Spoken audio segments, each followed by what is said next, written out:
저희가 이제 오늘이 4주차고요. 오늘 약간 좀 제가 그 영적인 얘기들을 좀 하려고 하는데 어렵게 해드리지는 않을 텐데,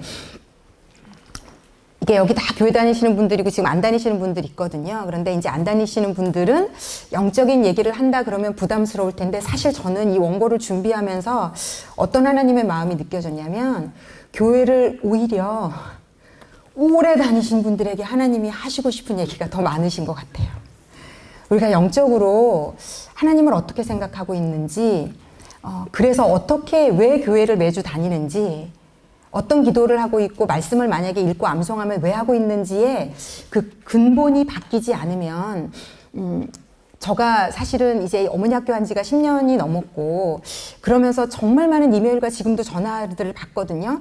지난주 토요일에도 제가 성령님의 역사하심이 놀라웠던 게, 저희가 보통 토요일에는 4시까지 저희가 근무를 해요. 그래서 이제 4시가 되면 제가 사실 말씀 준비를 하는 것도 웬만하면 그냥 집에 가서 좀, 왜냐면 남편 저녁도 준비해 줘야 되고 하니까 이제 저녁에 집에서 하거든요. 근데 이제 그날은 저희 교사 세미나가 있어서 제가 거의 뭐 1년 중에 몇 번 안 되는 4시 넘어서 이제 교회에 있는 날이었고요. 그때가 5시 한 40분쯤으로 기억이 되는데 사무실에 아무도 없었어요. 근데 이제 전화가 막 울리길래 그냥 받았어요. 받았는데 여자분이시더라고요. 목소리가 굉장히 다운이 된. 그러면서 이혜영 목사님을 찾더라고요. 그래서 제가 순간 너무 놀랬죠. 그래서 저라고 그랬더니, 목사님 저 여기 미국인데 잠깐 통화해 주실 수 있냐고.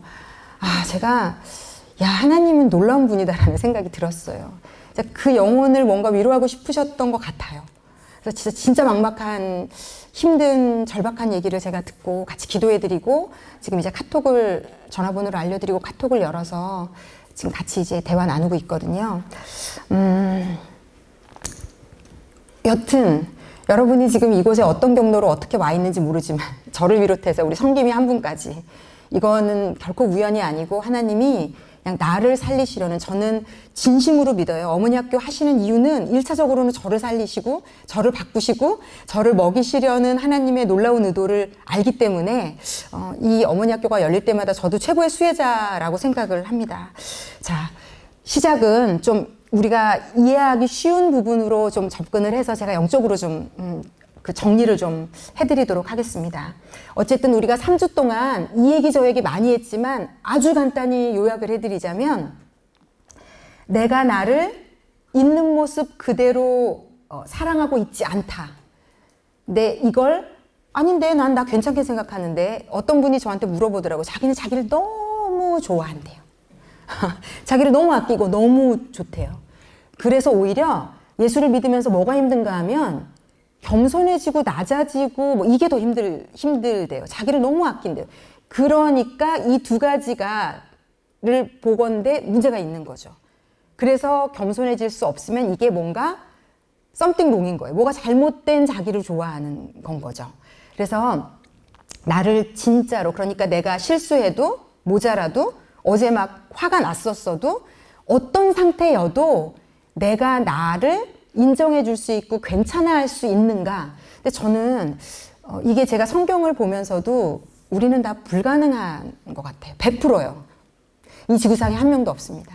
그래서 제가 이렇게 장담하면 아마 예수 믿지 않는 분들이나 나름 되게 의롭게 사시는 분들은 나는 나보다도 더 남을 배려한다.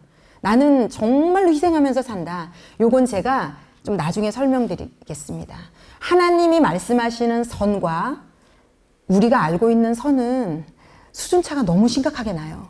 이걸 구분하지 않으시면 많은 예수 믿는 분들이 세상에 착하게 살면서 예수 안 믿는 사람들은 불공평한 거 아니에요? 이런 얘기를, 하나님 수준의 선과 인간 수준의 선을 모르기 때문에 이렇게 막 얘기할 수 있는 거더라고요. 이건요, 정말 깜짝 놀랄 만큼 그렇게 비교할 수가 없어요. 제가 그건 이따가 설명드릴게요. 어쨌든 우리가 우리 자신을 제대로 온전히 어떤 상황에도 사랑하지 않아요. 그래서 모든 대인관계의 문제는 발생할 수밖에 없습니다. 내가 나도 잘 모르고, 내가 나의 어떤 모습도 괜찮다고 인정하지 않고 있는데 어떻게 내가 타인인 남편을 온전히 사랑하겠으며, 이거 자체가 그러니까 불가능해요. 그러니까 인간은 누군가와 만나서 부부싸움을 안 한다? 이건 정도의 차이만 있을 뿐이지 불가능해요. 불가능합니다. 그냥 그래도 이 겉으로 어느 정도 인격적인 사람하고 살면 그나마 덜 상처받고 나을 수 있는데 어쨌든 그게 그거예요. 사실은 그게 그거고요.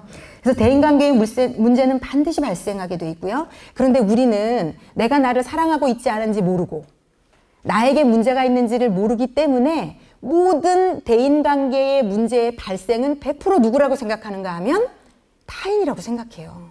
이거 자체가 잘못된 설정이에요. 100% 여기서부터 잘못됐기 때문에 해결점이 안 나는 거예요. 그러니까 이혼밖에 아니면 뭐 다른 교회에서 문제가 생기면 다른 교회로 옮겨야 되고 여기서 문제가 생기면 회사를 옮기든 이렇게 할 수밖에 없는 것은 100% 나에게 문제가 있다고 생각 안 하고 상대만 문제가 있다고 생각을 하기 때문에 결론을 그렇게밖에 도출할 수가 없고요. 그리고 이게 좀 나를 사랑하지 않는 것이 누구에게나 모든 사람에게 지탄받을 수 있는 상태로 드러난 게 중독이에요. 예, 중독은 남이 나를 사랑하지 않아서 이전에 내가 나를 아끼고 사랑하는 마음이 없어서 하는 행동들이에요. 뭐 많이 먹는 것도 마찬가지고요. 쇼핑을 하는 것도 마찬가지고요. 어떤 걸 수집하는 것도 마찬가지고요. 너무나 다양한 형태로 일어나요. 그런데 인간은 뭐가 맹점이냐면요. 좋은 걸 수집하고 좋은 데에 에너지를 쏟으면서 그 중독 증상이 발현되면 착한 사람, 선한 사람이라고 사람들이 인정을 해줘요. 그 모든 에너지를 봉사나 다른 형태로 그걸 투입하면 좋은 사람인 거고 그게 술이나 뭐 섹스나 게임이나 좋지 않은 형태로 드러나면 몹쓸 사람인 거고 그런데 결과적으로요. 하나님은 누구를 더 만지기가 어려운가 하면요. 좋은 일을 해서 자기를 커버하고 있는 사람을 만지는 게 더 어려워요. 도와줄 수가 없어요. 자기는 자기를 사랑하고 있지 않은데 계속 제가 말씀드리잖아요. 거짓자를 만들어 놓고 자기의 의지를 동원해서 좋은 일, 착한 일, 선한 일, 완벽주의, 깔끔하게 정리정돈도 잘하고 약속 잘 지키고 청소 잘하고 누가 봐도 무언가를 잘하는 걸로 나를 끊임없이 단련시켰기 때문에 이런 분들이 예수 앞에 완전히 엎어져서 하나님 저는 당신 없이는 살 수 없고요. 저는 당신의 은혜가 너무 목마르고요. 아버지 정말 살 것 같고 이렇게 하나님이 나의 영혼육에 온전히 침투해서 뒤집는 역사를 일으키는 걸 못하게 스스로가 계속 만들어요. 자신의 의로 착한 일, 선한 일, 좋은 일, 옳은 일, 완벽한 일 그리고 거기에 교만까지 의까지 딱 얹어 있으니까 하나님이 침투할 수가 없어요. 여기 교회 다니는 모든 분들 왜 교회를 10년 다니고 성경을 십독을 하고 금식도 하고 하라는 걸 다 하는데 성령이 내 내면을 온전히 만지셔서 넓고 크고 깊고 아량이 있는 자비와 긍휼과 아량과 인정과 베품이 있는 누가 어떤 죄를 지어도 그걸 품을 수 있는 사람이 안 되고 열심히 교회를 다니는데 왜 이렇게 죄인들이 많이 보이고 못마땅한 사람들이 많이 보이는가? 이건 반드시 반증하는 겁니다. 내 내면에 말도 못하는 문제가 있는 겁니다. 정말 죄송해요. 왜냐면 본인은 옳고 바르고 선하고 잘하기 때문에 한 번도 이런 생각을 단 한순간도 해본 적이 없을 거예요. 그걸로 자기를 너무 잘 포장하고 있었기 때문에. 인간적으로는 성공하신 건데요. 하나님 앞에서는 가늠한 여자보다 더 어려울 수 있어요. 제가 이것도 나중에 좀 설명해 드릴게요. 근데 이 부분이 내 영혼을 뒤집지 않으면요. 신앙생활하면서 굉장히 힘든 길을 계속 가실 겁니다. 천국을 누리는 건 제가 볼 때 불가능하고요. 어느 곳에 가도 담임 목사를 비롯해서 모든 사역자와 모든 것들이 다 잘못된 것만 발견하시고 이건요. 사실은 다른 사람이 지옥이 아닙니다. 내가 지옥이에요. 이 복음을 듣고도 내 마음 한 자락도 변화시킬 수 없는 이 비극을 저는 대한민국에 너무 많은 크리스찬이 이렇게 살고 있다고 생각하기 때문에 이건 심각한 일이고 이 부분이 건드려져야 하나님 일하실 수 있다는 거. 정말 나를 놀랍도록 아름답고 멋지고 깊고 넓은 아량과 도량이 있는 이런 사람으로 만드실 수 있다는 거. 이걸 좀 어떤 도전 목표로 좀 드리고 싶어요. 우린 그렇게 될 수 있다. 하나님은 그걸 하고 싶으시다. 그래서 어쨌든 중독의 모든 문제도 좋은 거든 나쁜 거든 우리가 열심히 무언가에 에너지를 쏟는 모든 증상들도 다 내가 나를 온전히 영혼 깊이 사랑하지 않으면 다 발생할 수밖에 없고요. 이런 책들에 보면 이걸 양극단으로 두 개로 나뉘어요. 두 개로 뭐라고 표현하냐면 신경증과 성격장애로 나누더라고요. 그러니까 신경증은 뭐냐면요. 이런 거예요. 다 내 탓이에요. 모든 것에 다 내 탓이 아주 심각하면 이 신경증이 심각해서 모든 정신적인 질환, 우울증부터 모든 심각한 병원 치료를 받아야 되는 그 끝이 이제 병원 치료로 가는 거고요. 근데 누구나 다 이 중간추에 우리는 있지 않아요. 다 건강하게 어떤 건 내 탓이고 어떤 건 남 탓이지만 그걸 건강하게 해결할 수 있는 부분이 우리가 다 없고, 요 중심에서 신경증 쪽으로 더 가 있느냐, 성격 장애는 뭐냐면 다 남 탓이에요. 다 남이 잘못한 거예요. 자기는 쏙 빠져 있어요. 다 남만 잘못한 거예요. 근데 이 두 양극단이 성격 장애가 끝으로 가면 이제 뭐 굉장히 남을 이제 뭐 해롭게 하는 쪽으로 가겠죠. 그럼 이제 이쪽은 뭐 병원을 가거나 뭐 법에 치료를 받거나 그러겠죠. 이 양쪽 끝은 우리가 볼 때 손가락질하면서 문제야. 그런데 우리는 다 어느 언저리에 있냐면 중심에 있지는 않고 어느 쪽으로 가 있거든요. 이게 왔다 갔다 하는 분도 있을 수 있고. 그래서 이게 크게 드러나지 않으면 괜찮다라고 생각을 하는데 우리는 안 괜찮아요. 절대로 안 괜찮습니다. 인간은 스스로 괜찮을 수가 없어요. 괜찮게 보이도록 하는 노력을 하고 있는 거죠. 예, 요거 되게 중요합니다. 어쨌든 그렇고요. 자, 그래서 우리가 내가 나를 사랑하지 않고 있어요. 그런데 그 시작이 인간적인 관점으로는 부모와의 관계에서 왔다는 거죠.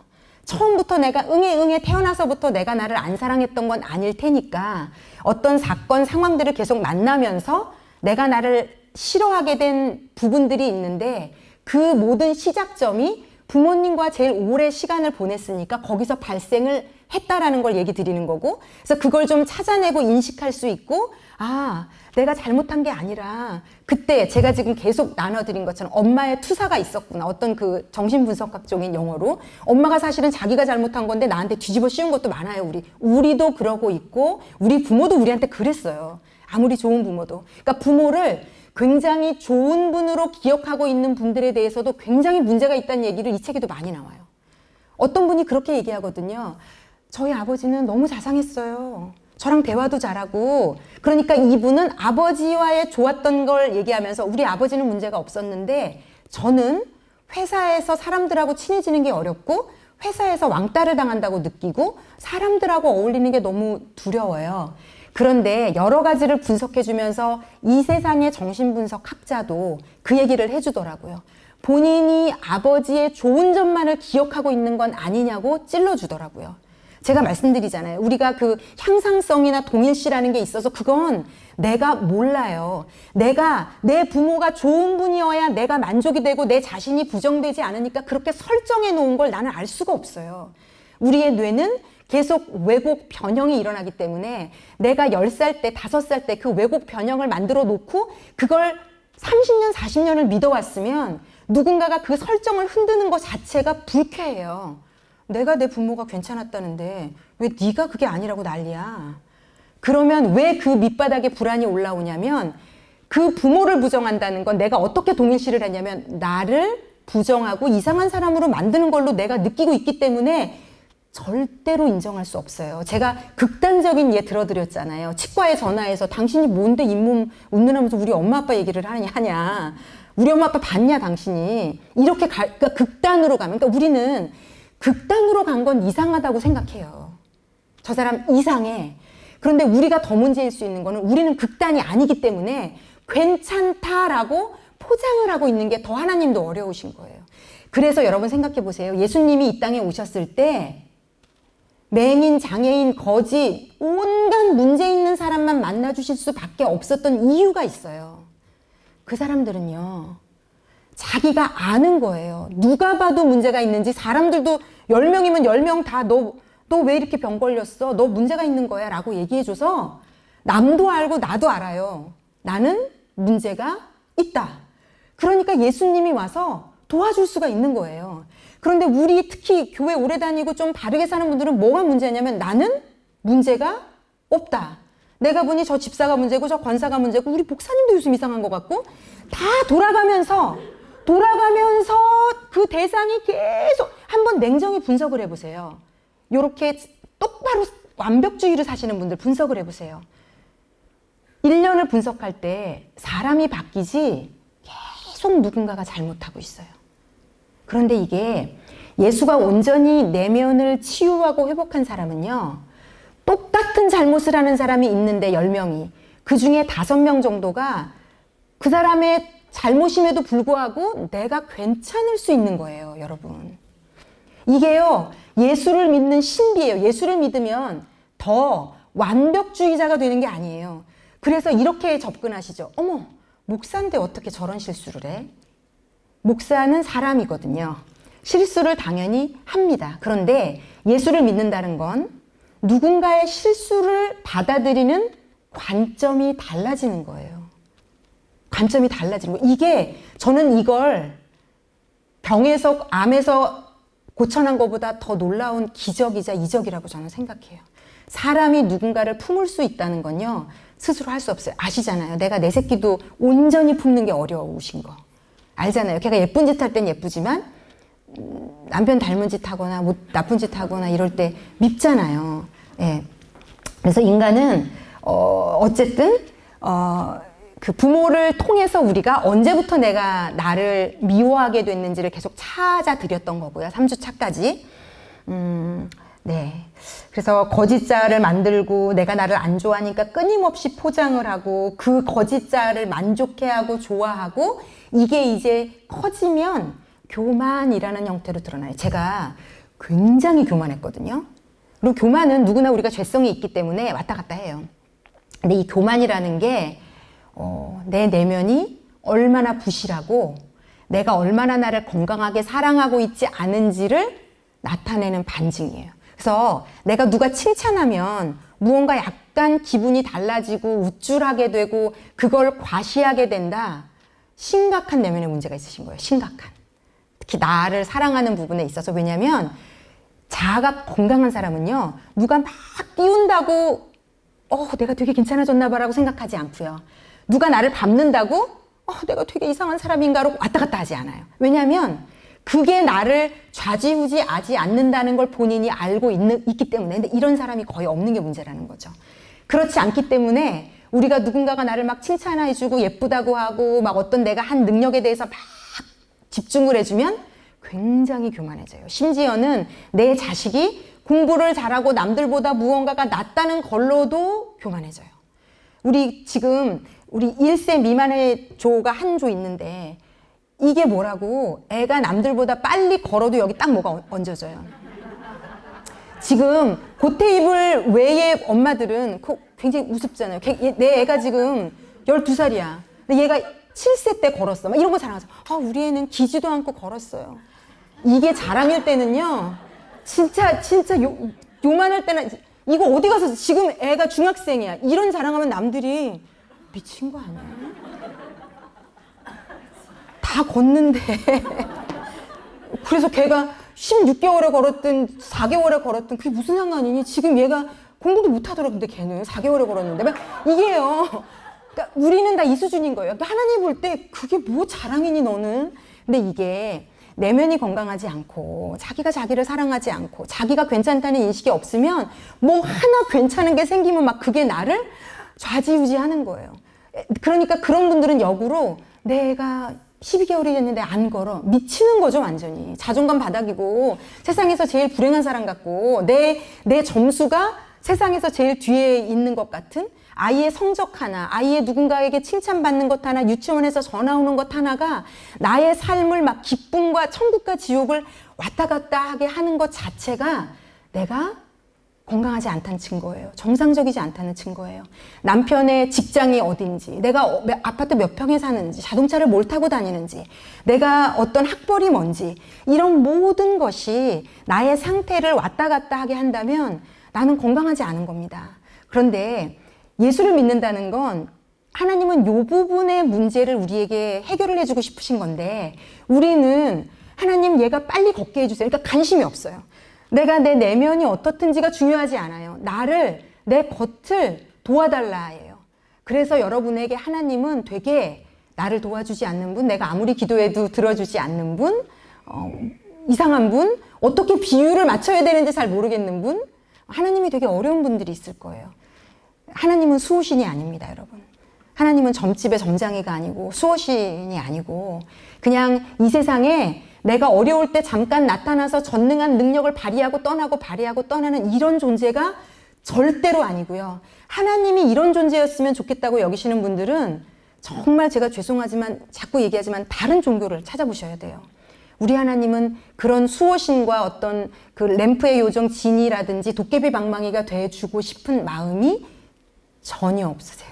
전혀 없으세요. 왜냐하면 하나님은 우리 내면을 만지시고 싶기 때문에 그래서 그런 겁니다. 네. 이 가운데 어쩌면 굉장히 절박한 삶의 상황 가운데 계신 분들이 있을 거예요. 그런데 그래서 좀 하나님한테 마음이 많이 어려우신 분들이 있을 거예요. 하나님 전능하다며, 못하는 게 없다며, 그런데 왜 나는 내버려 두는데? 이런 마음이 있으실 텐데, 제가 30년 예수 믿으면서 확실히 알게 된 건데요. 하나님은 누구도 내버려 두는 인생은 없습니다. 하나님 어딘가에서 지금 일하고 계세요. 나만 모르는 거예요. 나는 지금 오늘 맛밖에 못 보고 눈에 보이는 세계밖에 못 보기 때문에 보이는 세계만 보면서 구하는 나의 구함은 유치원 아이들이 엄마 회사 가지 마. 그러면서 막 초등학교 아이가 화를 내는 거죠. 엄마가 맨날 회사 다니니까. 그런데 엄마가 벌어야지만 하는 절박한, 그래서 내가 학교도 다닐 수 있고 내가 밥도 먹을 수 있고, 이걸 아이는 그걸 아무리 이해시키려고 해도 이해할 수 없고 그냥 시종일관 엄마가 집에 있어주지 않으니까 미운 거야. 싫어. 나를 사랑하지 않지. 오만 얘기 다 할 수 있죠. 우리도 하나님한테 좀 비슷해요. 내가 눈에 보이는 내 절박한 상황을 요구했는데 거절당하는 것 같이 느껴질 때는 하나님이 그냥 미운 거예요. 그 유치원 아이와 똑같은 심정이 미워. 싫어. 왜 내가 이걸 겪어야 돼? 전능하면 이 정도는 해결해 줄 수 있는 거 아니야? 도와줄 수 있는 거 아니야? 근데 제가 하나님을 온전히 이제 좀 경험하고 만난 뒤로는 제 삶이 다시 해석되기 시작했어요. 이건 제가 다음 주에 다뤄드릴 거예요. 이건 다음 주에. 다음 주도 제가 그래서 너무 기대가 돼요. 하나님 어떻게 우리를 만나 주실지. 제 7살 때 있었던 일, 10살 때 있었던 일이 다 다르게 해석되기 시작했어요. 이렇게 되면 여러분이 그 과거에서부터 빠져나오실 수 있어요. 이제 요걸 세상의 심리학자나 정신분석학자들은 여러 가지 방식으로 방식들이 있어요. 그런데 제가 사실 뭐 깊이 있는 수준으로 공부하지는 못했지만 이렇게 쭉 보면서 하나님이 저에게, 하나님 우리를 만드신 분이고 모든 것을 다 알고 계시는 분으로서 오늘 제가 그걸 좀 정리해서 알려드리려고 하거든요. 그러니까 이걸 뛰어넘는 방식은 저는 없다고 확실히 믿습니다. 그래서 어찌되었건 우리가 그래서 교만하다는 것도 우리에게 굉장히 문제가 있다는 얘기고요. 내 내면에 아주 많은 문제가 있어요가 교만이다. 그래서 이제는 제가 왜 그렇게까지 교만하고 조금 누가 칭찬하면 안하무인이 되고 이상해졌는지를 이제 확실히 알았어요. 와, 내 내면에 심각한 문제가 있었구나. 자, 그리고 또 한 측면을 좀 또 나누고 싶은 게, 이 책에 그런 용어가 있었는데 제가 울컥했어요, 읽으면서. 어떤 분이 되게 그 관계 가운데 문제가 있는 분에게 이렇게 말하더라고요. 당신의 부모에게서 정서적인 밥을 많이 먹지 못했다고. 정서적인 밥. 부모가 돈 많이 주고 맛있는 거 해주고, 제가 이것도 다음 주에 다룰 건데요. 우리가 부모로서 되게 문제가 있는 이유가 있어요. 우리 아이는, 그러니까 사람은 다 자기를 중심으로 내 아이를 키우거든요. 내가 경험했던 좋은 건 그대로 아이한테 해주고 싶고, 내가 경험했던 나쁜 건 우리 안에 어떤 작용이 되냐면 절대 내 아이는 이걸 겪게 하고 싶지 않아가 강박으로 딱 작용을 해요. 그러니까 적당하게 힘을 주는 법을 우리는 몰라요. 그 에너지의 분배가 너무 이상해요. 그래서 내가 충격적으로 겪었던 것은 굉장히 심각하게 결심해요. 내 아이는 절대로 이런 걸 경험하지 않겠다. 그런데 제가 보니까 우리가 육아를 하는 데 있어서 문제는 그 결심 때문에 생겨요. 이 오은영 박사가, 제가 상담하는 거 많이 듣거든요. 참고하려고, 인간에 대해서 이해하려고. 가장 많이 하는 말이 있어요. 다음 주 이제 3과에 이 책에서 다루고 있기 때문에 3과를 좀 읽어보시면 도움이 될 것 같아요. 이 책에서 그렇게 얘기해요. 당신의 자녀는 네가 아니라고. 너와 같은 부모를 가지지도 않았고, 너와 같은 형제의 숫자를 가지지도 않았고, 너와 같은 시작점에서 시작하지 않았는데 왜 너는 얘를 너라고 가정하고, 그 모든 엄마 아빠가 예를 들면 술 먹고 싸웠고 우리 집은 가난했고 나는 형제가 많아서 사랑을 못 받았고 완전히 다른 개체인데 그 설정에 있던 나만 쏙 빠져나와가지고 아무것도 그 상황을 경험하지 못한 얘를 다르게 키우려고 기를 쓰는 거예요. 그리고 이 강박은요, 하나님도 못 끼어들어요, 여러분. 우리가 제일 무서운 지점이 있어요. 내가 경험했던 불편하고 힘들고 어려운 걸 내 새끼에게 물려주지 않겠다는 이 결심은요, 하나님도 절대로 하나님에게 곁을 주지 않아요. 내어주지 않아요. 돈 때문에 힘들었다? 죽어라고 돈 벌면서 하나님이 시간을 달라, 마음을 달라, 뭐, 이걸 이 정도로 하지 말아라. 들리지 않아요. 하나도 들리지 않아요. 왜? 그 돈을 가지고 뭔가를 해야 되거든요. 내 아이를 위해서. 내가 이런 서름을 겪었기 때문에 나는 요걸 꼭 해야 되는, 다음 주에는 요거 수많은 예화들 다 들어드릴 거예요. 여기 속하지 않은 분들 거의 없어요. 우리는 우리 부모에게서 이런 좋은 점, 이런 나쁜 점. 그래서 나 나름대로 거기서 기준을 세워서 열심히 살았어요. 그래서 우리는 억울해요. 내 아이가 엄마가 해준 게 나 별로 도움 안 됐다고 얘기하면 인생 전체가 부정당하는 것 같은데 우리가 시작점부터 실수했기 때문이에요. 걔는 내가 아니거든요. 나와 같은 환경에서 살지 않았어요. 내 부모와 같은 부모가 아니었어요. 이 아이의 부모는. 그런데 왜 그렇게 나만 쏙 빠져나와서 마치 걔가 내 대신 그 안에 들어가 있다는 설정 하에 걔를 키우는 걸까요? 얘네들은 그거 하나도 고마워하지 않습니다.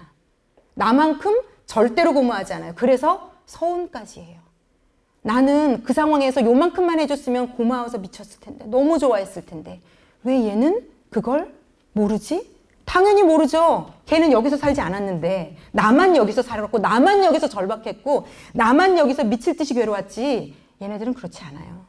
그래서 우리가 예수 없이 설정한 모든 교육에 대한 양육에 대한 관점은 제가 볼 때 다 잘못했다고 볼 수 있습니다. 그래서 이걸 하나님께 내어드리지 않으면요, 나만 혼자 열심히 잘했다는 기준을 가지고 뛰어가고 이 아이가 30대 40대 아이한테 제가 이제 이런 강의들을 하면 애들한테 가서 물어보시더라고요. 걔들이 뭘 알겠습니까? 걔들이 뭘 알겠어요?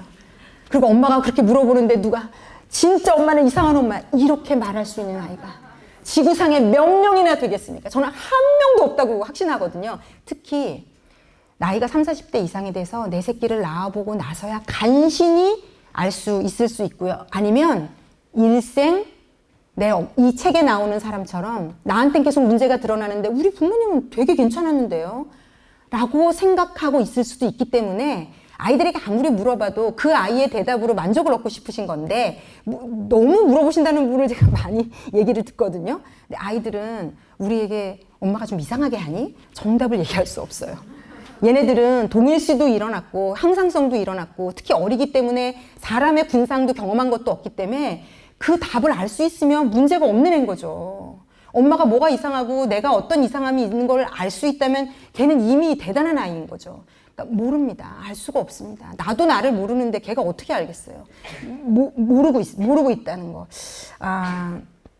그래서 이 정서적인 밥을 못 먹었다는 게 뭔가 하면요. 이게 되게 너무 슬픈 게요. 저만 생각해봐도, 그러니까 뭐 이런 거죠. 예를 좀 들어드릴게요. 제가 옛날에 봤던 예화예요. 애가 이제 둘인데 엄마는 손이 많이 가는 둘째에게 자기도 모르게 모든 신경이 가 있거든요. 첫째는 알아서 잘 걸어다니고 잘 챙기면 둘째부터 먼저 챙기고 둘째한테 더 많은 눈길과 마음을 준단 말이죠. 그러면 그 상황에서 첫째는 많은 내면의 결핍과 상처를 받아요, 사실은. 그런데 어리니까 엄마 조목조목 조리 있게 우리한테 전달할 수 없어요. 엄마가 내 동생이 어리기 때문에 모든 일에 걔한테 더 신경을 많이 쓰고 시간을 많이 보내는 게 제가 너무 서운하고 그것 때문에 마음이 불편한 거니까 엄마 저에게도 신경 써주시고 저랑 놀아주세요. 이렇게 논리정연하게 우리에게 말할 능력이 없고 그냥 뭔지 모르지만 계속 기분이 나쁜 거예요. 그러다가 이제 이 아이가 그 시간이 어느 정도를 넘어가면 진짜 짜증이 나고 열이 받고 그런 거죠. 그러면 예를 들어서 참다가 어디서 터졌는가 하면 이 아이가 이제 애들을 둘 다 어린이집을 보내야 되는 거예요. 그래서 막 시간 맞춰갖고 막 간신히 둘째를 이제 챙겨가지고 딱 나가려고 그러는데 신발장 앞에서 생각지도 않았던 멀쩡히 옷 다 입고 멀쩡히 그냥 나가면 되는 첫째가 어깃장을 놓기 시작하는 거예요. 이 신발 오늘 안 신을 거야. 무슨 소리야 지금 신어 빨리 신어. 싫어. 오늘 그거 안 신어. 그러더니 주저앉는 거예요. 그러더니 그래서 어떡하라는 거야? 막 이제 엄마는 마음이 급해졌잖아요. 그러니까 얘의 감정을 만져줄 여유가 있다 없다? 우리는 전혀 없어요. 왜? 우리는 또 사회적인 동물이라 선생님들에게 찍히는 거 싫잖아요. 나 때문에 늦어서 버스가 기다리는 거, 저 같은 사람은 누군가에게 피해를 주는 거 있을 수 없는 일이라고 생각하거든요.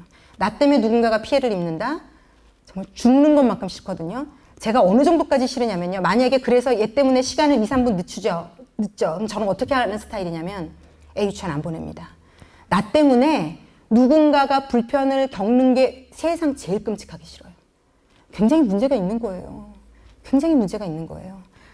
그러니까요, 제가 저를 보면요, 어떻게 이런 문제를 가지고 하나님 어떻게 이런 사람을 사역자를 이럴 정도로 진짜 말도 아니에요. 말도 아니에요. 그런데 이 엄마가 그러니까 난리가 나가지고 애를 막 물리면서 신발을 막 억지로 시켜갖고 질질 끌고 이제 보내는 거잖아요. 그리고 이제 집에 오면 나도 마음이 안 좋죠. 그렇게 해서 애를 억지로 보낸 나는 마음이 좋겠냐고요. 그러니까 이게 악순환이거든요. 그런데 그때 이제 이런 책들에서 보면 얘는 이제 정서적으로 엄마가 계속 밥을 안 주니까 동생한테만 주니까 너무 그게 뭔지 모르지만 서럽고 힘들고 짜증이 나서 이 아이만의 방식으로 이거 안 신을래 트집을 짜증을 낸 건데 그럴 때 사실은 엄마가 뭘 해주면 되는 거냐면 왜 그래? 뭐 마음이 힘든 게 있었어? 엄마가 모르는? 그러니까 얘가 엄마가 모르는 뭔가가 있었다는 걸 인정을 해주면 이제 그때부터 이제 이게 다른 단계로 넘어갈 수 있는데 우리는 신발을 신기는데 몰두한 나머지 얘가 왜 우는지 왜 갑자기 멀쩡하던 애가 트집을 잡고 다른 짓을 하고 속상한 평소에는 안 하던 짓을 유독 하는지에 대해서 별로 관심이 없거든요. 그리고 우리도 그렇게 키움을 받았어요. 우리가 어떨 때 나도 모르게 정서적으로 계속 결핍이 되고 특히 뭐가 문제냐면요. 제가 첫날인가 둘째 날 설명을 드렸어요. 우리의 감정은 다양하다고 말씀드렸잖아요. 그 중에서 나쁜 건 있다 없다? 없어요. 그런데 우리는 부정적인 감정은 나쁘다라고 우리 부모에게서부터 세상에서 습득을 했어요. 화내고 짜증내고 신경질 내고 우는 건 다 나쁜 건 거예요. 그런데 이게 문제가 뭐냐면 화내고 신경질 내고 짜증내고 우는 거가 다 나쁘지 않아요. 이 아이처럼 정서적으로 공급되지 않은 게 자기 내면의 어린이 수준으로 감당이 안 되면 우는 걸로 표출이 됐기 때문에 얘는 숨을 쉬는 거거든요. 그러면 정서적인 연결된 엄마라는 부모라는 존재가 그걸 안아줄 수 있으면 얘는 그 건이 아무 문제가 아닌 걸로 해결이 될 수 있는 건데 우리는 울 때마다 화낼 때마다 조용히 하고 그러면 안 되고 잘못된 거고 들어줄 생각도 안 하고 내가 왜 화가 났는지 그리고 왜 그럴 때도 있잖아요. 엄마가 바쁘니까 동생이 분명히 잘못해서 나한테 해서 내가 밀쳤는데 너 동생 왜 밀쳤어? 그리고 억울하게 나만 혼나는 이런 일들, 그러니까 이게 수십, 수백 가지란 말이죠. 내가 엄마에게 다 설명할 수 없는 나는 정당하게 화가 났고 나는 정당하게 짜증이 났고 나는 정당하게 우는 건데 울고 짜증내고 신경질내고 하는 건 바쁜 엄마에게 다 방해란 말이죠. 그리고 피곤하고 이미 육아에 지친 엄마에게 요 부정적인 감정들은 다 쓸데가 없는 거예요. 엄마 입장에서. 그러니까 다 차단시킨 거예요. 다. 근데 이게 왜 문제가 되냐면 제가 자꾸 설명드리지만 그래서 우리는 나라는 존재는 좋은 감정만 있지 않잖아요. 부정적인 감정도 올라와요. 그게 난 거예요. 그리고 그건 되게 정상적인 반응인 거죠. 불공평했거나 어딘가가 몸이 힘들었거나 어딘가가 아팠거나 해서 울 수도 짜증낼 수도 엄마에게 신호를 보내는 건데 나의 무언가 문제가 생겼음을 나의 보호자인 당신에게 알리는 거예요. 이거거든요. 저는 지금 알립니다. 저가 힘듭니다. 그런데 우리는 부정적인 감정만 뭐라고 했기 때문에 이 아이가 이게 무서운 지점인 거예요. 우리도 그랬던 거고. 아, 내가 자꾸 잘못하고 있구나 지금. 뭔지 모르지만 울 때마다 화를 낼 때마다 엄마한테 역으로 혼을 나잖아요. 그러니까 내가 나의 모습 중에 그 화내고 짜증내고 신경질내고 울 때의 나를 싫어하게 되는 거예요. 미워하게 되는 거예요. 그리고 내가 또 짜증이 올라와서 짜증을 내고 나면 또 엄마한테 혼나니까 이게 이제 쌓이는 거죠. 그러면서 엄마한테 혼나서 신경질을 내지만 더 문제는 뭐냐면 마음에서 나도 나를 엄마와 같은 위치에서 때리고 있는 거예요. 그래 너는 맞아도 싸. 너 자꾸 이상한 짓 하잖아. 네가 너를 컨트롤 못하고 있잖아 지금. 왜 울어? 이게요. 애들은 엄마가 때릴 때 자기가 자기를 미워한다고 생각을 못 하시는지 모르지만 정서가 만져지지 않고 제지를 당하거나 억압을 당하거나 야단을 맞으면 그 모든 상황이 전환돼요. 아이가 자기를 미워하는 방식으로.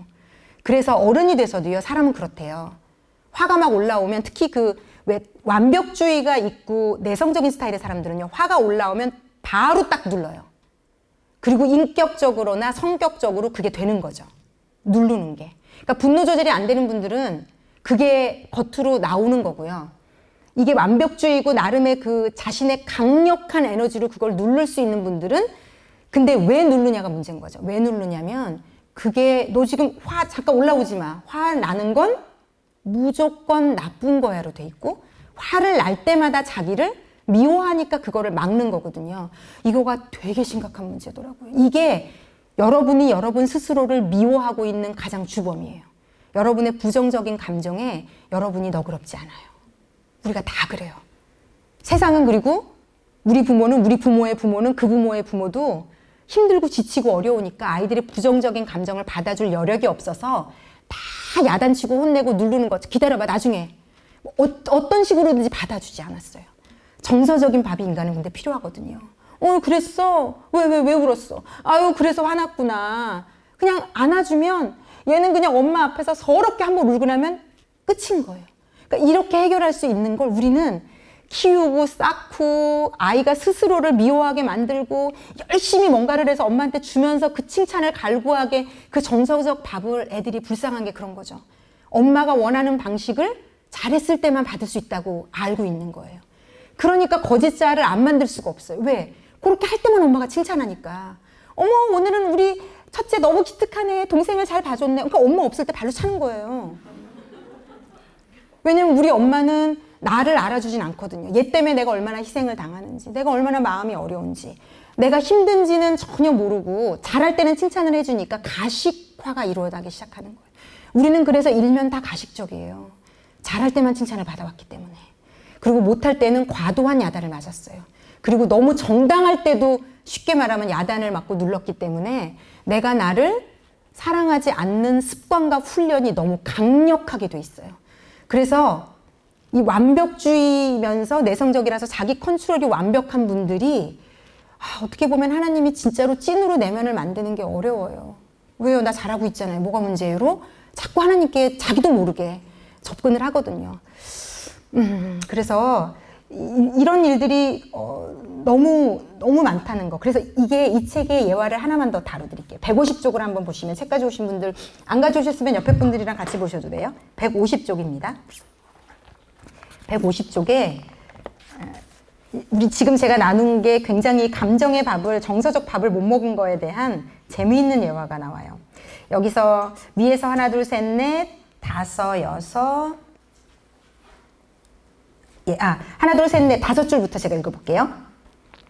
자, 내가 나를 모르면 자식을 바르게 키울 수가 없다는 얘기예요. 아이의 감정을 그런데 우리가 정서적 밥을 애한테 잘 주려면 내가 느끼는 불편한 감정의 본질을 직시하는 것도 중요해요. 그런데 아마 어려울 겁니다. 아주 오랫동안 자신의 불편한 감정이 건드려지는 것이 싫어서 숨겨왔으니까요. 이때 나의 1차 감정을 놓치지 않는 것이 중요합니다. 1차 감정은 특정 상황에서 제일 먼저 직관적으로 느끼는 감정이에요. 예를 들면 아이가 소중한 인형을 유치원에 두고 왔어요.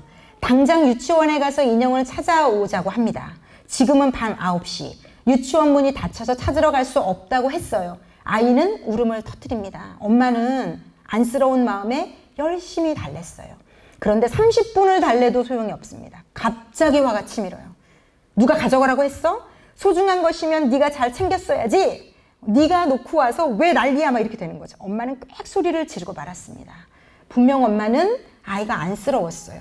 그런데 고작 30분 만에 반응이 달라졌어요.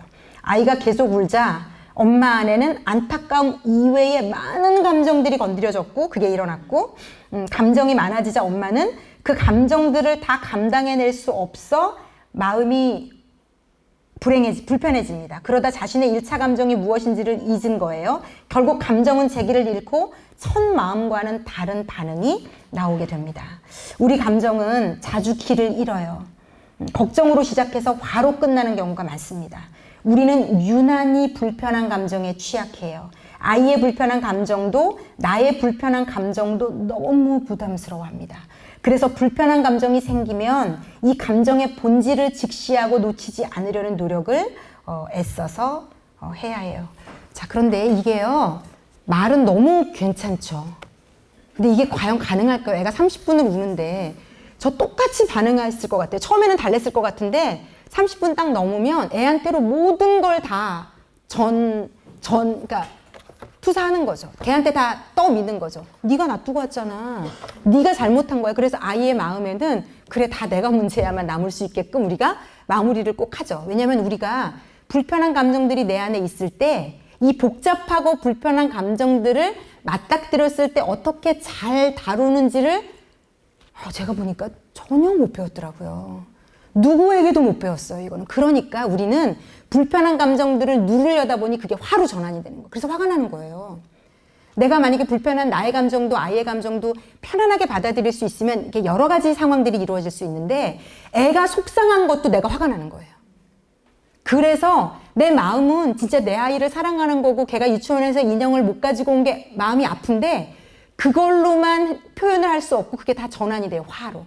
그래서 결국은 애한테도 상처 주고 나도 상처받고 둘 다 만신창이가 된 채로 인형은 결국 못 찾아오고 애는 울다가 막 잠들고 울다 잠든 애를 보면서 막 나를 자책하면서 마음이 불편해지는. 근데 여기 계신 어머니 여러분 마음 같아서는 그 유치원분 어떻게 하고라도 들어가서 걔 찾아주고 싶은 거잖아요, 사실은. 그런데 우리가 그걸 못한다는 걸 알고 못하니까 어떡하라는 거예요, 도대체. 그러니까 내 그 복잡해진 감정을 내가 스스로 컨트롤할 능력이 우리에게는 없어요. 그래서 이게 아이에게 고스란히 아이의 짐처럼, 그러니까 아이는 이렇게 된 거죠. 내가 인형을 괜히 두고 와서 엄마도 힘들게 하고 나도 불행해졌고 이 모든 문제의 책임은 나야. 이런 일들이 계속 일어나잖아요. 근데 아이는 어리니까 실수하고 넘어지고 실패하고 놓고 오고 빠뜨리고 그럴 때마다 일생 우리의 지금 저는 50년 좀 더 살았고 우리가 산 나이만큼 그 실수와 잘못과 문제들이 다 그렇게 전환이 되면 나는요, 내가 나를 좋아하겠어요? 못 좋아해요. 무언가 싫어하고 무언가 미덥지 않고 무언가 못마땅하고, 그러니까 그런 나의 못마땅함을 느끼지 않으려면 잘하는 나를 만들어서 계속 잘하는 프레임을 씌워야 되는 거예요. 교회에서도 일 잘하는 사람, 뭐 잘하는 사람, 그게 있어야지 내가 나를 볼 때 괜찮은 사람이라고 느껴지니까. 그런 걸 확인을 받아야 되는 거예요. 그런데 이게 어디서 문제가 생기냐면 가정에서 생겨요. 남편과 아이에게 끊임없이 이런 피드를 받아야 되는데 문제는 그 인간들이 우리에게 끊임없이 우리가 한 행동을 그렇게 인정해주지 않는다는 거죠. 열이 완전히 받는 거예요. 나는 그 거짓자가 칭찬을 받고 잘한다를 해야지 사는 것 같은데 내 남편들이 자기도 그러니까 그 사람도 그 칭찬을 나한테 받아야 되는 거예요. 그러니까 서로 내가 원하는 걸 지금 네가 안 주고 있잖아로 서로 손가락질하면서 싸우는데 정말 조금만 한 발짝 떨어져서 보면 둘 다 비슷해요. 제가 부부 상담을 코로나 때 하나님이 시작하게 하셨거든요. 이것도 그러니까 하나님이 사역을 넓혀가는 것도 진짜 하나님 마음이세요. 제가 이 부부를 이렇게 상담하게 될 줄 생각도 못 했는데 정말 코로나 때라 줌으로 한 달 어떤 결혼한 지 1년 된 그것도 교회 안에서 만난, 아마 이 영상을 보고 계실 건데 누군지 얘기 안 하는 거니까 이해해 주세요. 한 달을 교회에서 만났고 1년밖에 안 됐는데 이혼을 생각하고 있는 거예요, 이 두 부부가요. 그래서 제가 한 달 줌으로 같이 나눴어요. 근데 막 남편이 자기 힘든 걸 얘기하고 아내가 막 힘든 걸 얘기하고 제가 볼 땐 도끼는 객긴이라고 들어보셨어요? 근데 어떤 관점이 필요하냐면 다 자기만 상처받았다고 생각해요. 그러니까 왜냐면 자기 제일 아픈 걸 배우자가 건드리거든요. 여기 이 책에 보면 핵심 감정이라는 단어가 나와요. 이게 뭐냐면 내가 나를 싫어하고 미워하는 이유 중에 가장 큰 게 있어요. 그게 100개라면 그 중에 제일 큰 부분을 차지하고 있는 게 있거든요. 내가 이것만큼은 누구도 나를 건드리는 걸 싫어서 내가 열심히 포장해 놓은 게 있단 말이죠. 그런데 이게 왜 문제가 되냐면 애나 남편이 이 나의 핵심 감정, 그러니까 세상에 나가거나 교회에 나와서는 잘 커버한 모습만 보여줄 수 있어서 누구도 잘 건드리지 않게. 왜냐면 내가 기를 쓰고 맡고 있으니까. 이것만큼은 내가 예를 들어서 불우한 가정에서 자랐다는 거 티내면 안 돼. 나는 진짜 우리 가정 완벽. SNS에 막 가족끼리 식사하는 거 막 계속 올리고. 그러니까 내가 유독 남들에게 들키고 싶지 않은 내 모습이 있어요. 그래서 그걸 열심히 포장하는 것들이 있거든요. 그러니까 내가 과하게 시간과 물질과 에너지를 쓰고 있는 곳을 찾아보면 거의 10중 8구 맞습니다. 내가 에너지를 어디다 가장 많이 쓰고 있나? 시간은 어디에 제일 많이 공을 들이고 있나? 어디에 가장 많이 돈을 쓰고 있고 중심을 두고 있나가 결국은 내 그 핵심 감정과 연결돼 있어요. 이걸 못 찾으시면 그쪽으로 좀 찾아가 보셔도 되는데 이 핵심 감정은 내가 철저하게 막아놓은 곳이거든요. 아무도 못 건드리게. 예를 들어서 내가 학벌이 낮은 게 나는 너무 열등감이고 근데 누구도 뭐라고 하지 않아도 그분들은 어떤 그 내면의 어려움이 있냐면 모든 사람이 나를 학벌 때문에 깔본다는 그 내면의 전제를 갖고 있어요. 그러니까 그걸 들키지 않으려는 그래서 오히려 이런 분들 중에 열심히 더 공부하고요. 무언가를 계속 그렇게 해서 쌓고요. 그런데도 이게 뭐가 무서우냐면요, 인간은요. 그래서 내가 공부를 열심히 해서 커버를 했단 말이죠. 그런데 어떤 모임에 갔는데 무슨 누가 뭘 물어봤는데 나만 몰랐어, 예를 들어.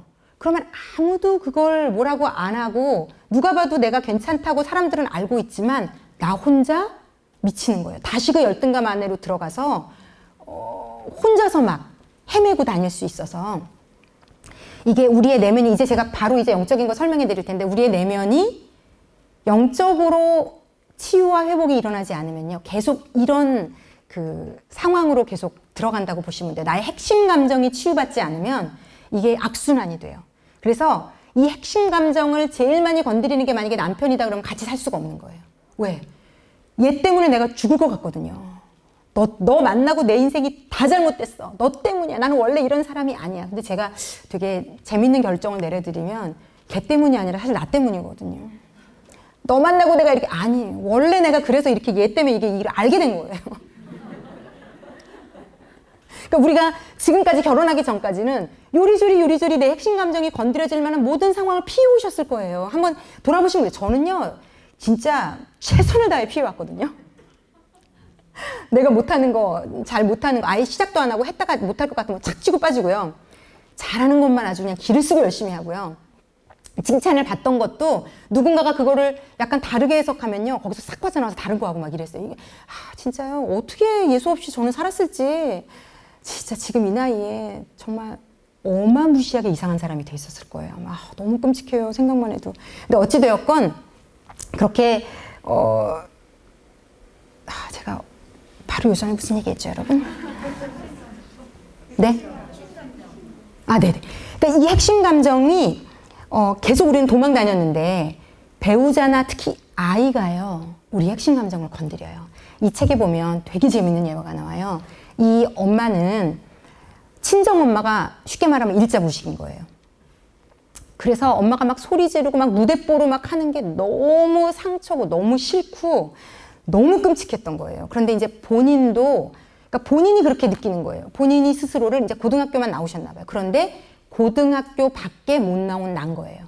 그러니까 엄마의 그게 자기 안으로 들어와서 고스란히 투영되어 있는 거예요. 나는 우리 엄마처럼 그렇게 학벌도 자기 스스로를 모질한 사람으로 이미 규정되어 있어요. 이분에게는. 그러니까 이게 건드려지지 않으려고 얼마나 노력했겠나 생각해 보세요. 밖에 나갈 때. 모자라지 않은, 학력이 모자란, 지식적으로 불충분하지 않은 사람으로 보이고자 하는 노력을 아마 부단히 모든 에너지를 거기다 쏟았을 거예요. 사람들 만나고 엄마들 만날 때도 내가 그런 티가 나면 안 된다는 자기의 본능적인 어떤 그 방어 기제로 열심히 노력을 했을 텐데 자기 딸이 사춘기가 딱 되고 나서 엄마한테 엄마는 엄마도 공부도 많이 안 했으면서 왜 자꾸 나더러 공부하라 그래. 엄마가 뭘 알아. 그러면요 이 엄마는요 그 핵심 감정 어떻게든지 막으려고 한 걸 누가 건드려요 지금? 내가 세상에서 제일 사랑하는 딸이 건드리는 거예요. 공격을 하는 거예요. 정말 이거는요 세상이 다 무너지는 거고요. 내 존재 가치가 막 흔들리는 거고요. 그러면 이 엄마도 어떻게 생각하냐면 내가 살 가치가 없다? 그래 맞아. 그리고 수긍을 해요. 애한테는 야단을 쳐요. 그래놓고 혼자 앉아서는 수긍을 해요. 맞아. 그래서 내가 내 딸도 공부를 많이 한 엄마를 만났으면 얘가 더 행복했을 텐데 나 고등학교밖에 못 졸업한 나를 만나서 얘는 불행한 거예요. 그러니까 자기 인생의 해석과 스토리를 자기의 핵심 감정을 중심으로 해석해요. 그래서 이게요, 무서워요. 그래서 예를 들어 내가 이제 돈이 없는 것 때문에 힘들어서 돈 하고 사는데 아이를 우리 남편이 돈을 못 벌어와서 무언가를 못 시키는 상황이 된 거예요. 그럼 미치는 거예요, 진짜 완전히요. 그래서 내 핵심 감정이 막 다 건드려져가지고 그것 때문에 막 남편한테 싸우고 내가 진짜 그때 돈 많은 남자를 만났어야 되는데 너를 그러니까 진짜 누군가에게 하지 말아야 될 말, 하지 말아야 될 행동을 다 하는데 그걸 본인은 심각하게 못 느껴요. 왜? 평생 한으로 가지고 있는 핵심 감정이 건드려지면 사람은 물불이 안 가려져요. 그걸 내 마음을 구멍을 막느라 모든 사람을 다 찔러 죽이고도 다 죽여놓고 본인은 몰라요. 그러니까 그걸 건드린 애도 죽이고 그 원인이라고 만약에 생각되면 남편도 죽이고 그게 원인이라고 생각하면 친정엄마가 전화 왔는데 몰라 엄마 때문에 내가 내 인생도 거지같이 됐어 막. 그러니까 그게 치유되지 않으면 이게 교회를 다니고 예수를 믿는데 저 사람은 왜 저래요? 저 사람도 교회 다녀? 이런 얘기 나오는 거예요. 왜? 교회 다니고 예배는 드리는데 핵심 감정은 그대로 있어서 교회 안에서도 그 핵심 감정이 드러나면 미치는 거예요, 완전히. 그리고 그게 되게 내가 쪽팔리고 내 거짓자가 무언가 벗겨지고 핵심이 딱 드러났다고 생각하면 그 교회 계속 못 다니는 거예요. 그래서 이유는 그럴싸하게 만들어내죠. 저분이 요런 불편한 일을 나에게 해서 저는 도저히 이 교회를 다닐 수 없습니다 하고 옮기지만 사실은 그 내면을 깊숙이 파들어가면 내 핵심 감정이 어딘가 하나 내가 그렇게 막았던 것들이 건드려지거나 실패했거나 드러난 거죠. 그래서 이 부분이 지금요 제가 아무리 이렇게 말씀해드려도 자기 핵심 감정 찾는 것도 어려우실 수도 있어요. 근데 괜찮아요. 하나님이 이걸 재료로 다 쓰실 겁니다.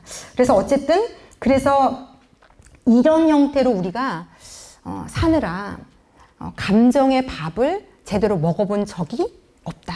그래서 실제 내 내면에 있는 아이는 슬프다. 외롭다 지금도. 아프다. 왜냐면 그때 이후로 걔는 그대로 있는 거예요, 여러분. 그래서 이 심리나 정신분석학 책, 내면 아이라는 용어 들어보셨어요? 내면에 아이가 살고 있다는 거죠. 아이가. 그런데 그 아이가 한 명, 두 명이 아니에요. 10살 때, 그때 엄마가 소리 질렀을 때 막 억울해서 울었던 그 아이. 7살 때 이런 사건 때문에 울었던 그 아이. 그래서 이런 내면에 어릴 때 굴곡이 많은 남편을 만나면 분명히 키도 나이도 성인을 만난 건데 이 남자 안에 있는 7살 그 아이, 10살 그 아이, 12살 그 아이가 자꾸 나와서 나를 찔러요. 자기도 찌르지만 배우자, 가장 가까운 사람을 찔러요. 그래서 우리 아내들 중에 그런 얘기들 하시죠. 거의 애를 키우는 것 같다. 얘는 왜 이렇게 지 감정 하나도 처리를 못하고 이렇게 이상한 행동을 하느냐. 근데 그게 우리도 마찬가지예요. 내면에 아이가 있는 거예요. 그래서 이런 분이 상담해 줄 때 그렇게 얘기하더라고요. 내면의 아이가 커야 된다고. 걔를 그 아이 그대로 남겨두면 7살 내가, 10살 내가, 12살 내가 내 인생에 어떤 사건이 있을 때마다 튀어나와서 7살 짓을 하고 10살 짓을 하고 12살 짓을 해요. 미친 듯이 막 분노하기도 하고. 그러니까 우리가 이해할 수 없는, 성인이라면 자기 스스로를 컨트롤할 수 있어야 되고 좀 뭔가를 해결할 수 있어야 되는데 그것을 넘는 것은요 어쩌면 거의 내면 아이가 튀어나오는 거거든요. 그러니까 요 아이를 잡아서 해결을 해야 되는데 자꾸 네 탓이라고 얘기하느라고 못 해결하는 거고 외부의 상황이 돈이 없어서 그래. 얘가 좋은 학교를 못 가서 그래. 내 애가 공부를 못해서 그래. 그래서 애를 막 미친 듯이 때리면서 공부를 시킨다. 그러니까 이렇게 다 잘못된 걸 찾고 있으면 애도 죽이고 나는 계속 죽고 이제 이런 상황이 되는 거죠. 그래서 이 핵심 감정이 무엇인지 아마 하나님이 내면에 내가 가장 나를 지금 힘들게 하는 아이는 어느 시절에 어떤 아이인지를 하나님이 좀 해결해 주실 건데 자 이제 그러면 제가 영적으로 좀 넘어가 보도록 할게요. 제가 좀 예를 하나 더 들어드리고 싶은 게 있는데 저는요 그래서요 제가 이 감정적으로 정서적인 밥을 못 먹은 사람이더라고요. 그래서 제가 되게 문제가 있다는 걸 언제 되게 직면했냐면요. 저는 되게 우픈 얘기인데요. 드라마를 저는 슬픈데 되게 이렇게 왜 그 감명이 있는 거는 잘 못 봐요. 아무리 그 잘 만든 영화라도 결론이 슬프면요 저는 안 봐요. 못 봐요. 그걸 제가 누군가의 슬픔도 내가 감당할 내면의 그 넉넉함이 없더라고요. 그래서 저는 주로 로맨틱 코미디물을 잘 보는 편이고요. 이제 드라마 같은 걸 볼 때도 심각한 추리물이나 이런 것도 못 봐요. 머리가 아프고 너무 마음이 불편해져요. 이걸 내가 왜 보고 있나 막 이런 생각이 들거든요. 그래서 이렇게 왜 로맨틱 코미디물을 잘 보는데, 근데 이 로맨틱 코미디물이 만약에 16부작이면 패턴이 있더라고요. 그 주인공은 바뀌고 내용은 바뀌는데 꼭 늘 13화와 14화에서 이 주인공의 갈등이 최고조가 돼요. 왜냐면 그래야 이제 거기서 극적 전환점이 이루어져야 15화, 16화가 이제 해피엔딩으로 끝날 수 있거든요. 그러니까 초석을 모든 막 뭐 시어머니가 문제였던 뭐가 문제였던 그 모든 악재란 악재는 다 13화, 14화에서 다 터져요. 그래서 어떨 때는 제가 예고편 보고 13화, 14화를 안 볼 때도 있어요. 그리고 제가 억지로 이렇게 봤더라도요. 제가 이제 가끔 유튜브나 이런 데서 떠서 이제 볼 때 그 장면이 있는 걸 알면 절대 그건 안 봐요. 좋았던 장면, 행복했던 장면, 기뻤던 장면은 막 계속 돌려서 봐요. 이게 제 정서적 밥과 연관이 있어요, 여러분. 그러니까 이렇게 좀 저는 이런 얘기를 드리는 이유는 딱 하나예요. 이런 드라마나 내가 하는 뭔가 패턴을 통해서 찾을 수 있거든요. 내 감정에 어딘가가 문제가 있고 좀 뭐가 막혀 있고, 그래서 이것 때문에 내 주변의 사람들과의 문제는 일어날 수 있다를 사실 인지하면요. 사실 하나님의 치유가 굉장히 좀 급속하게 잘 일어날 수 있는 도움이 좀 될 수 있거든요. 그래서 제가 이런 얘기는 드리는 거고, 그래서 제가 그랬잖아요. 어릴 때 해결되지 않은, 제가 빨간 날 트라우마가 있었다고. 저희 부모님이 아버지는 사업하시고 엄마는 선생님이니까 주로 싸우는 거는 빨간 날에 싸웠어요. 그러니까 저는 제가 보니까, 그러니까 하나님이 이걸 알게 하셨어요. 결혼을 했는데 빨간 날이 되면요. 아침부터 마음이 뭐가 불편해요. 막 누가 아무도 뭐라고 안 했어요. 집은 막 고요해요. 심지어 우리 남편하고 놀러 가기로 한 거예요. 그런데 아침에 일어났는데 무언가가 막 내면이 막 불안하고요. 무언가 막 즐거우면 안 될 것 같은 이걸 모르겠어요. 누군가가 이해를 하실 분이 있을지 모르지만 이게 너무 미묘한 감정이고, 제가 돌아보니까 그래서 그날은요. 꼭 운전하다가 뭐 별거 아닌 걸로 내가 남편에게 트집을 잡고 앉아 있고요.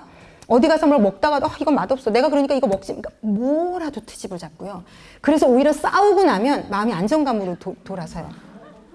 왜냐면 20년을 빨간 날에는 싸우는, 이게 동물도 그 정도 하면 침이 고이고 막 이런다고 하잖아요. 뭐 똑같은 뭐 이렇게 반응하면. 근데 이게 하물며 인간인데 이게 20년을 빨간 날마다 거의 싸우고, 뭐 운전하다가 너무 이 싸움에 가졌어. 이 길로 가자 저 길로 가자 싸우고 막 진짜 얼마나 싸웠는지, 그 어린아이가 그 정서적인 밥은커녕 그걸 중간에서 막아보려고 막 뒤에서 막 웃긴 얘기를 하기도 하고, 제가 객관적으로 저의 어릴 때를 보면 너무 제가 안쓰러운 거예요. 그 어린 게 엄마 아빠 사이 좋은 거 한번 보겠다고, 엄마 아빠 웃는 거 보겠다고. 제가 아는 제 후배 어린애도 엄마 아빠가 사이가 나쁘니까 이유도 모르는데 애가 와가지고, 어린애가 엄마 아빠를 자꾸 손을 잡게 하는 거예요. 엄마 아빠는 진짜 사이 안 좋거든요. 완전히 막 꼴드배기 싫은데 막 애가 계속 와가지고 막. 그러니까 얘는, 그러니까 이제 어디서 이렇게 보고 들은 건 많으니까 엄마 아빠는 사이가 좋아 계속 이제 얘기를 해주는데, 얘는 여기 마음으로 벌써 공기가 다르고 안 믿어지거든요. 그러니까 이 아이가 확인을 하고 싶으니까 그럼 손잡아봐 이제 시키는 거예요. 자기가 보고 싶은 거를. 그럼 둘이 안아봐. 미치는 것도 둘이 싫어갖고 죽겠는데 안 그래도 지금 애 앞에서 안 싸우고 연기를 하고 있는데 막 애가 막 마음으로 헛헛하니까, 그 부모가 서로 사랑하는 게 안 느껴지는 게 너무 얘는 지옥이니까 눈에 나한테 보이게 해봐. 그럼 말로는 아니라고 하는데 믿을 수는 없으니까 그럼 둘이 안아봐, 뽀뽀해봐. 막 난리가 나니까 저한테 그러더라고요. 제가 미치는 줄 알았다고. 완전히 둘이 완전 연기하느라.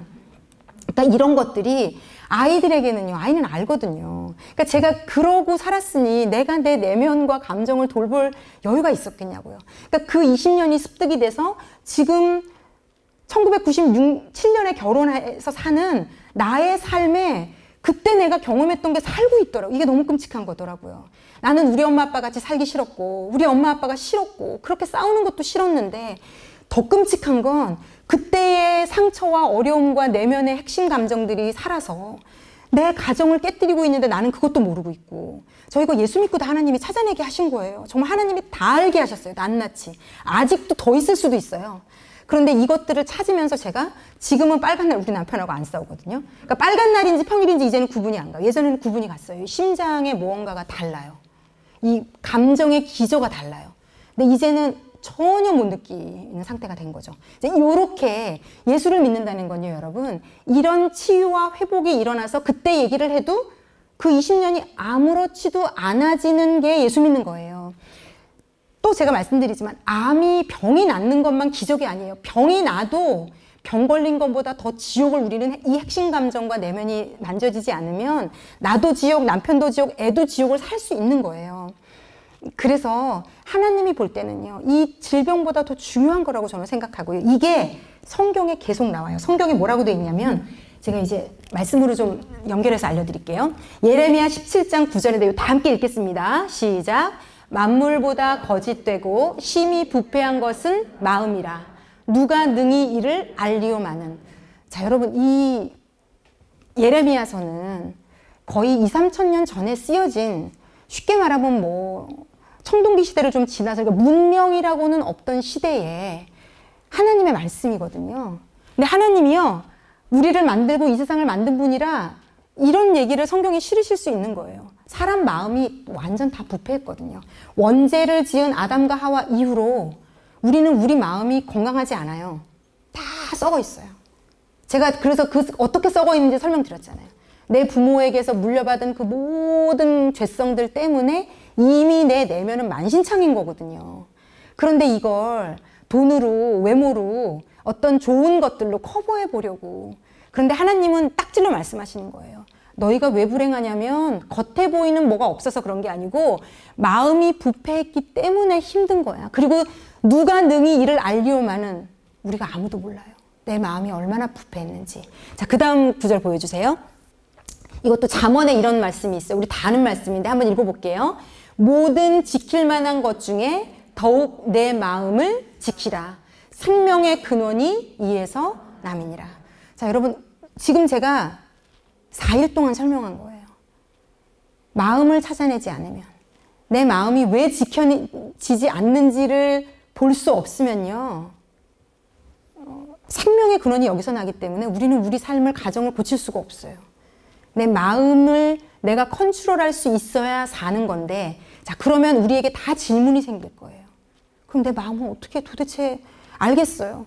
내가 나를 안 사랑하는 것도 알겠고, 내 부모에게 문제가 있다는 것도 알겠고, 나에게 핵심 감정이 있고, 내 감정이 제대로 대우받지 않아서 울고 있는데 내면에 아이가 있다는 것도 알겠는데, 그럼 이제 걔네들을 다 어떻게 해야 되냐는 거죠. 내 마음을 어떻게 해야 되냐는 거죠. 이제 그러려면 여러분이 아셔야 되는 게 있어요. 자, 보이는 세계, 네.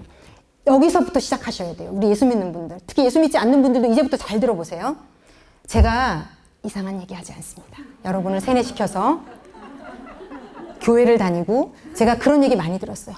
너 왜 교회 다녀? 교회에 돈을 삥 뜯기면서 너 왜 거기, 너 그 헌금 내가지고 너 거기 목사 전도사 돈 대주는 거라며. 너 왜 그런 짓을 하니? 돈 아깝다 너무. 너를 위해서 막 이런 얘기 많이 한다고 하거든요.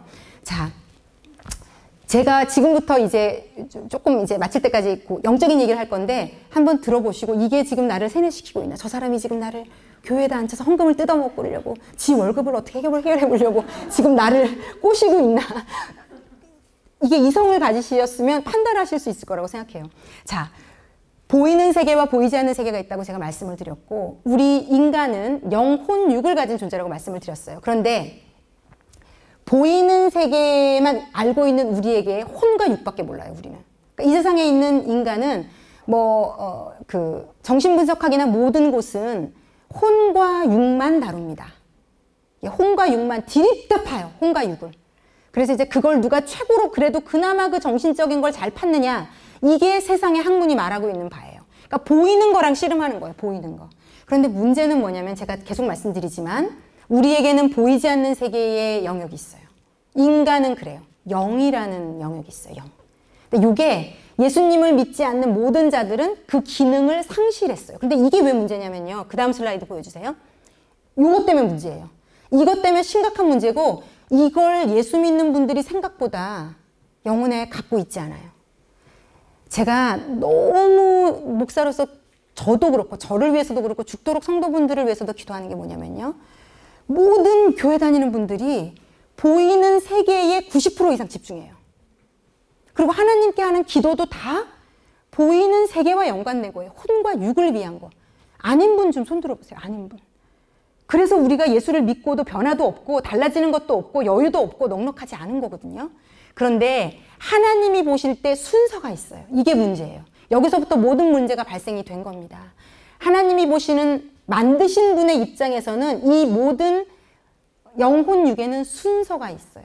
기능의 순서가 있는데 뭐냐면 육은 혼의 지배를 받아야 되게 하나님이 지으셨고요. 혼은 육이 지배하도록 지으셨어요. 그래서 어떤 사람이 아름답고 멋지고 깊고 넓고 온전한 사람인가? 영이 힘을 발휘할 수 있는 사람, 영의 기능이 충만하고 건강한 사람은요, 자신의 혼과 육을, 내면의 핵심 갈등을, 내면의 문제를, 10살 때 상처받은 나의 문제를 해결할 수 있는 능력치가 생겨요. 그런데 자, 이 세상의 모든 학문은 여기까지만 다루기 때문에 여기까지만 아무리 다뤄도요, 혼은요, 컨트롤할 수 있는 한계가 있어요. 왜냐면 하나님은 영까지 만드신 분이기 때문에. 그래서 이런 거예요. 원죄라는 게 왜 문제인가 하면요, 원죄를 지은 인간을 성경적인 용어로 타락했다라고 표현해요. 타락. 우리가 너무 좀 싫어하는 용어인데 하나님 성경에서는 끊임없이 얘기해요. 인간은 타락한 존재예요. 뭐가 타락했다는 거냐면요, 그냥 단순히 그래서 죄 짓게 됐대, 내가 미워하는 걸 보니까 타락했어, 이런 수준이 아닌 거예요. 타락의 궁극적이고 근본적인 성경적 정의는 뭐냐면요, 원래 인간은 영이 혼을 지배하고 혼이 육을 지배하고, 우리가 영이 결국은 혼, 육을 지배하는 구조로 만들었기 때문에 요게 딱 살아있을 때 아담과 하와는요, 둘 사이에도 그렇고 하나님과의 관계도 그렇고 아무런 문제가 없었어요. 분명히 원죄가 들어오기 이전에 아담이 하와한테 실수했을 거예요. 안 했을까요? 뭐 넘어지고 뭐 어떻게 하고 뭐 하와가 아담에게 실수했을 거예요. 그러나 그때 영이 혼과 육을 지배하는 사람은요, 그런 것들이 문제가 되지 않을 수 있는 거예요. 자기가 그걸 컨트롤하고 해결할 수 있는 능력치가 이 영혼에 가득 차 있는 거죠. 그래서 그것 때문에 서로에게 상처 주지 않고 나를 해하지 않고 상대방을 해하지 않을 수 있는 능력이 충만했던 거예요. 그래서 아름답게 살고 있었던 건데, 인간이 원죄를 지었다는 거, 타락했다는 건 무슨 의미냐면 이 순서가 뒤죽박죽 되었다는 얘기예요. 그래서 영의 기능이 죽으니까 혼, 육을 컨트롤할 수 없게 되었고요. 그러니까 인간은 죄를 안 지을 수가 없게 된 거예요. 그리고 육이 혼의 말을 듣지 않게 된 거예요. 그래서 왜 인간이 대체 인간 같지도 않은 인간이라는 용어를 쓸 수 있는 건, 사람이 혼과 육이 막 왔다 갔다 하고 이 질서대로 컨트롤이 되지 않기 때문에 계속 문제가 발생을 하는 거예요. 무슨 말씀인지 이해가 되시죠? 그래서 제가 그 다음 슬라이드 보여주세요. 자, 성경에 이런 말씀이 있어요. 다 함께 읽겠습니다. 이거 로마서 얘기인데요. 자, 읽겠습니다. 육신을 따르는 자는 육신의 일을, 영을 따르는 자는 영의 일을 생각하나니 육신의 생각은 사망이요 영의 생각은 생명과 평안이니, 이렇게 돼 있어요. 자, 이게 뭐가 문제냐면 우리가 마음이 모든 것의 근원이고 마음으로부터 모든 생명의 근원이 난다고 했는데, 육신은 생각하는 게 다 뭐예요? 혼과 육이 타락했기 때문에, 영에 굴복할 수 없게 되었기 때문에 계속 사망 안에 있어요. 사망 안에. 그리고 영의 생각은 생명과 평안이라고 얘기했잖아요. 그러니까 왜 우리가 핵심 감정을 다스릴 줄 알고 문제가 생겼지만 이게 큰 문제가 아니라고 스스로 해석하고 이걸 편안하게 처리할 수 있는 평안이라는 이 단어는요, 여러분, 혼과 육에 없어요. 이게 문제예요. 그러니까 예수를 믿는다는 건 여러분이 뭘 누리고 경험할 수 있게 되었다는 얘기냐면요, 평안이라는 단어는 영에만 역사할 수 있는 단어예요. 그래서 예수를 믿게 되었다는 건, 왜 예수 믿고 저는 우리 친정에 예전에 살 때 20몇 살까지 되게 외로웠거든요.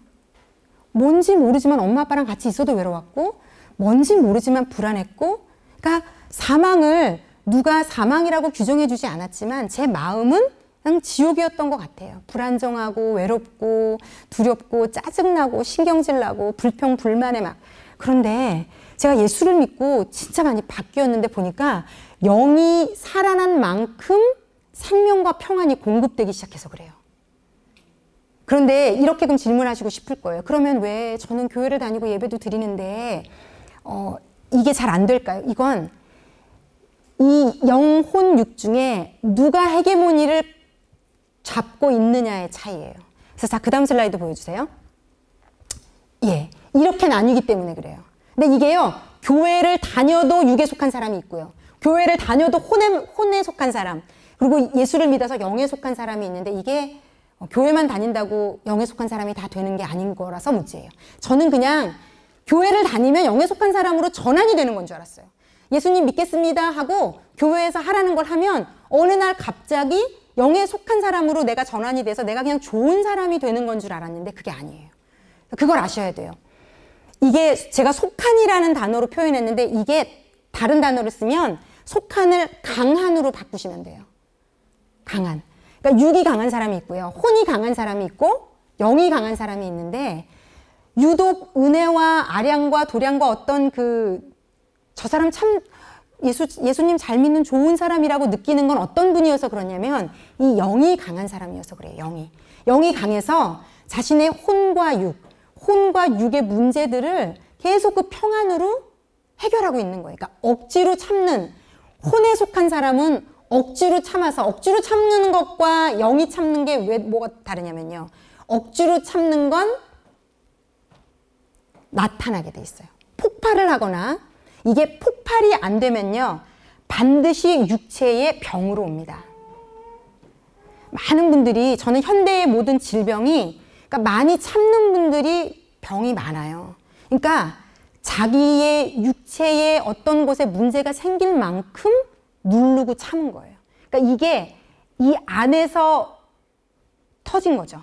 그러면 이제 병이 나는 거고 이게 밖으로 터지면 미친 듯이 자기 가족들을 막 다 소리 지르고 막 때려잡고 막 그러니까 뭐 술을 많이 마신다든지 무언가로 자신의 그 내면의 불안을 계속 죽이는 역할을 하는 거예요. 그래서 게임하지 마. 술 그만 먹어. 쇼핑 그만해. 이건 우리의 말로 결단코 고칠 수 없어요. 정말 절대 고칠 수 없어요. 이건 말을 많이 하시면 하실수록 정신분석적으로는 우리가 그 단어를 많이 쓰면 쓸수록 오히려 뇌가 그쪽으로 붙이기로 들어간다고 하더라고요. 그러니까 엄마가 애 게임을 안 시키려고 입만 벌리면 게임하지 마. 그런데 아이의 뇌에는 게임이 길이 나는 거예요. 그래서 그렇게 하지 말라고 하더라고요. 세상 방식적으로도. 그러니까 이게 세상은 혼까지는 뭔가 지식적인 걸 도출해내는 거죠. 그런데 문제는 영의 영역까지 다룰 수 없으니까 실질적인 치유와 회복까지 다룰 수 없어요. 다룰 수 없습니다. 그래서 제가 이걸 조금 설명을 해드리자면 육에 속한 사람은요. 우리 이 중에서 별로 없어요. 그냥 먹고 싶을 때 먹고 자고 싶을 때 자고 놀고 싶을 때 놀고 학교 가기 싫으면 안 가고 우리가 키우는 그 아주 어린아이들의 모습에서 엄마 나 오늘 학교가 가기 싫어. 얘는 완전 육에 속해서 그래요. 그럼 이제 엄마가 혼은 살아있으니까 다들 혼은 살아서 이제 3, 4, 50 됐으니까 학교 안 가면 안 된다는 건 아니까 억지로 애를 때려서라도 보내잖아요. 얘는 육에만 속한 애들은 몰라요. 우리 엄마 날 싫어해. 왜 학교를 보내? 뭐 주사 안 맞겠다고 막 애 난리를 치면 이제 이게 육에 속한 아이는 괜찮아. 나 암 걸릴 거야. 아무것도 모르니까 막 내뱉죠. 막 뭐 할 거야. 뭐 괜찮아. 난 주사 안 맞아. 아픈 게 더 싫어. 막 엄마는 혼이 있으니까 정상적으로 이게 배워서 아니까 요 주사를 맞아야 얘가 향후 몇 년간은 요 바이러스에 노출되지 않는다 아니까 때려서라도 가서 맞추는 게 이 혼이 살아있어도 어느 정도 바운더리는 건강하게 살 수 있는 거죠. 자, 그 육이 산 사람은 이렇고 혼에 속한 사람은요. 의지가 강해서 의지로 모든 것을 이제 컨트롤하는 거죠. 열심히 공부를 한다든지 열심히 봉사도 할 수도 있고 열심히 무언가 세상 규범에 좋다고 하는 일을 자신의 의지를 동원해서 열심히 하는 사람을 근데 세상은 굉장히 칭찬을 해요. 근데 제가 이게 왜 문제냐면 그래서 저희 중고등부 애들한테 저는 매주 설교를 하고 매주 어떤 질문이어도 괜찮아 질문을 해. 그러면 애들이 별의별 거 다 질문해요. 예수님도 화장실 가시나요? 그래서 내 속으로 그래. 내가 이런 질문 하라고 너희에게 종이를 나눠준 건 아니지만 그래. 근데 아니 그게 되게 중요한 질문이에요. 되게 중요한 질문. 제가 칭찬해줬어요. 누군지 모르지만 제가 익명으로 하라 그래서 그런 오만 질문을 다 하는 거거든요. 정말 기가 막힌 질문 많이 나옵니다. 정말. 지들도 들으면서 빵빵 터져요. 근데 제가 그랬어요. 걔를 막 칭찬해주면서 이게 왜냐면 예수님이 인성과 신성을 다 가진 분이라는 것에 아주 굉장히 중요한 분기점이 되기 때문에 너무 중요한 질문이에요. 예수님 당연히 화장실 가시죠. 아니면 인간이 아니죠. 그러니까 이걸 아주 당연히 인식하고 있다는 것과 아닌 것과는 예수님에 대해서 어떤 인식을 가지고 있느냐의 차이가 굉장히 중요해요. 자, 그런데 애들이 그렇게 질문해요. 착한 일 한 사람은 왜 지옥을 가나요? 근데 어른들도 다 가지고 있는 질문이잖아요. 근데 제가 혼으로 열심히 착한 일을 하는 사람은 한계가 있을 수밖에 없어요. 왜냐하면 제가 아까 말씀드린 것처럼 혼으로 할 수 있는 것은 제한적이에요. 그러니까 진짜 생명과 평안은 영의 기능이고요. 인간의 마음은 다 어떻게 됐다고요? 누군가를 위해서 심지어 자기 몸을 던져서 죽은 사람도요. 이게 한계가 있는 게 뭐냐면요. 이런 거예요.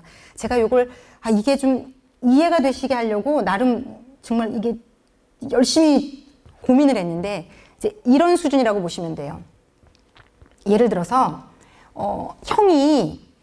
동생이 뭐 누군가가 잘못해갖고 형이 이제 애들 둘이 있는데 형이 다쳤어요. 그래가지고 막 병원에 갔는데 막 수술비가 너무 많이 들고 그 수술비를 채우지 못하면 이제 큰일 나고 막 이제 이런 급박한 상황인데 예를 들어 7살짜리가 엄마 내 돼지 저금통 이걸 털어서 쓰세요. 근데 이제 너무 이쁘죠.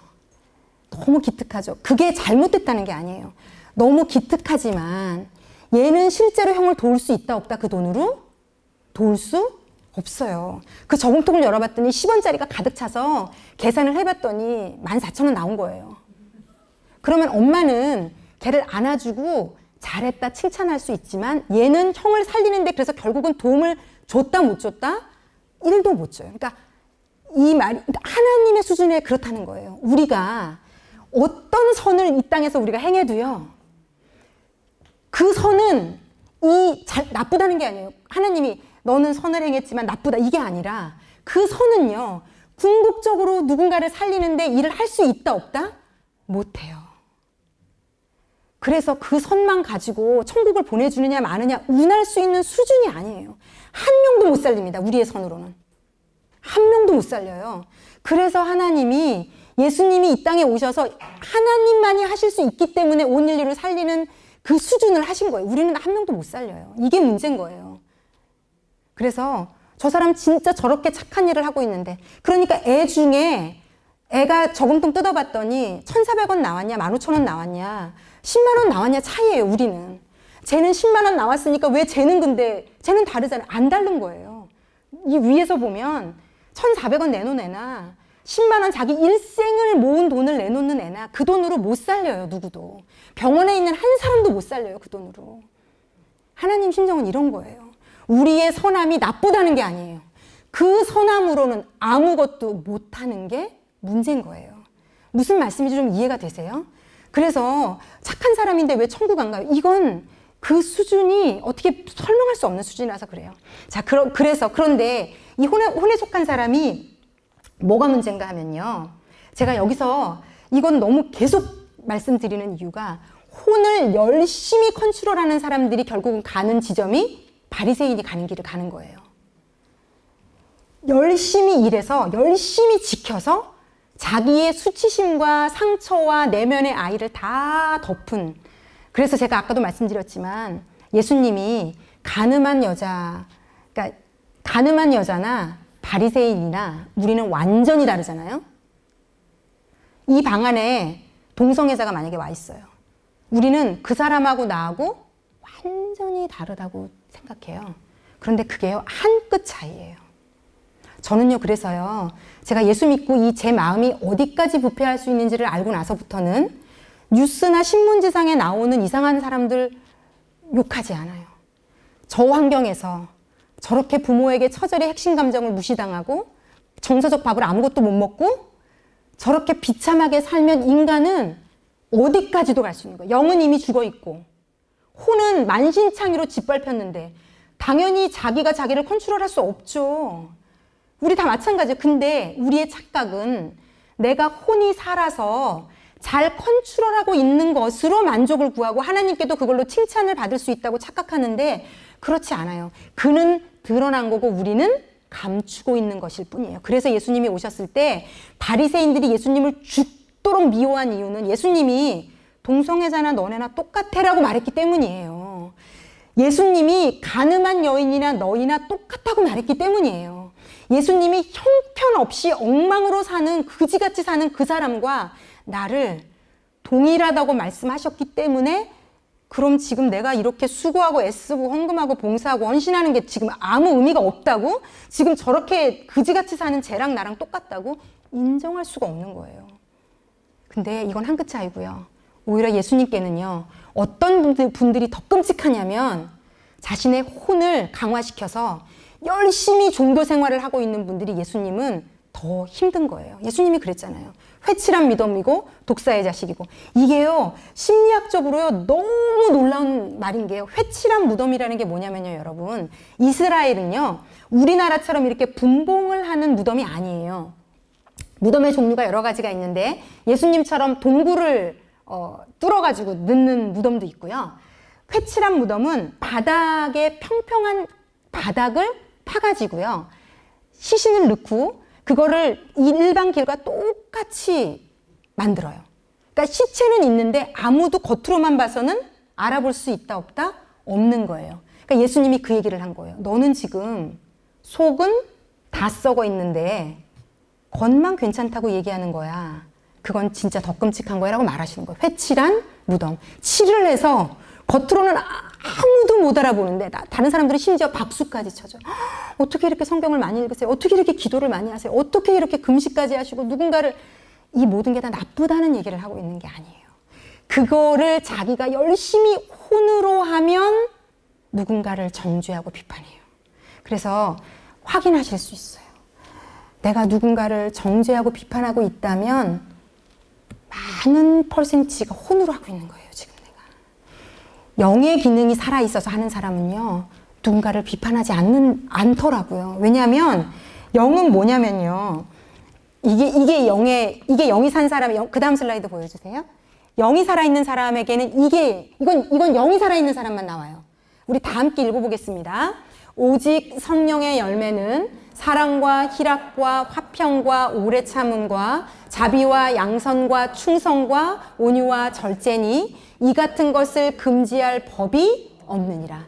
자, 그러니까 우리는 이걸 또 노력으로 하려고 하잖아요. 혼으로 이 성경을 보면요, 미치는 거예요. 이 교회라는 게 사람을 잡아 죽이는 곳인 거예요. 진짜 형제한테 바보라고만 해도 지옥 간다 그러질 않나? 진짜 이게 이상한 집단인 거. 이게 미치지 않는 이상 이걸 하라는 게 말이 돼? 나더러 지금 사랑하고 계속 기쁘고 계속 화평하고 오래 참고, 이게요, 혼으로 하려고 치면 미치는 상황인데요. 이 같은 것을 금지할 법이 없느니라. 이 단서가 뭐냐면 성령의 열매거든요, 이게. 그러니까 영의 기능이 성령님에 의해서 채워진 사람만 나오는 거예요. 그래서 이걸요, 혼의 기능으로 열심히 하시는 분들은 교회에서 계속 번아웃이 와요. 번아웃이 주기적으로 와요. 그래서 그때는 미친 듯이 누군가를 물어뜯거나 자기가 되게 정신적으로 신랄해져가지고 이것도 잘못되고 저것도 잘못되고 교회 여기도 잘못되고 저기도 잘못되고 이 억지로 혼으로 한 것은 과부하가 딱 걸리면요, 자기 정서에 컨트롤이 안 되기 시작해서 미친 듯이 비판과 정죄로 다 물어뜯고 결국 나도 죽고 이런 걸 주기적으로 할 거. 그러고 나면 또 이제 죄책감이, 예수를 믿기 때문에 죄책감이 드니까 회개를 막 해요. 그러고 나서는 또 열심히 자기 혼으로 하는 길을 가요. 그러다가 그 혼이 번아웃이 되면 또 열이 받기 시작해서 막 물어뜯어요 또. 그러다가 또 이 악순환을 계속 반복하는 신앙생활을 하는 사람이 바리새인인 거고, 예수님은 바리새인을 가장 끔찍하게 여기신 거예요. 차라리 어디 가서 죄 좀 짓고 와라. 그래야 네가 진짜 회개라도 하지. 요 마음이신 거예요. 그래서 요게 영의 기능이 강한 사람들에게 나오는 거라서 제가 이 얘기를 이렇게까지 자세히 지금 오늘 시간 엄청 넘겼는데 하는 이유는요, 여러분의 관심이 영에 있으셔야 돼요. 혼을 너무 지금 발달시키고 계세요. 그리고 내 아이도 혼적인 사람으로 만들고 계세요. 심지어 교회를 다니는데 성경 외워. 그러니까 혼의 방식으로 아이를 쫙요, 또 성경을 외우라고. 애를 혼을 내요. 그래서 이 아이는 교회라는 곳이 너무 힘들고 싫은 거예요. 그래서 이 혼에 담긴 방식으로 아이를 교회에서도 성취, 성과, 무언가를 잘하는 아이로 만들려고 우리가 애쓰고 있거든요. 똑바로 앉아 있어야 돼. 가서 말 잘 들어야 돼. 어떤 일은 말 좀 안 들어도 되고요. 얘가 이상한 게 드러나면 땡큐인 거예요, 여러분. 교회에서도. 저희 아이가 초등학교 1학년 때 엄청 돌아다니다가 저한테 죽도록 맞았거든요. 끌려 나와가지고. 저 때문에 때린 거예요. 저 때문에. 내가 망신당하는 거 싫어서. 걔는 아무 잘못이 없어요. 잘 가르쳐주면 되고, 얘기해주면 되고, 교정 계속 해주면 돼요. 그게 잘못됐다는 걸 아이에게 잘 가르치면 돼요. 그런데 그것도 애 마음은 몰라주고, 그때 왜 걸었는지, 왜 그랬는지 아무 정서적인 밥은 안 주고 그냥 겉만 애를 좋은 애로 만들려고 이럴 때 끔찍한 짓을 부모가 자식에게 하고 있다는 거. 그래서 이거 제가 너무 시간이 가서요. 다 줄이고요. 네. 그래서 하여튼 오늘 마지막 결론은요. 그래서 여러분 영이 잘 되는 거에 관심을 가지셔야 돼요. 그리고 영이 잘 되는 거에 관심을 가지라고 하면 여기서 다 질문 보호가 막 어떻게 해야 돼요? 뭘 어디서부터 어떻게 다 잘못됐다면서요? 다 혼이하는 거라면서요? 막 헷갈리실 거예요.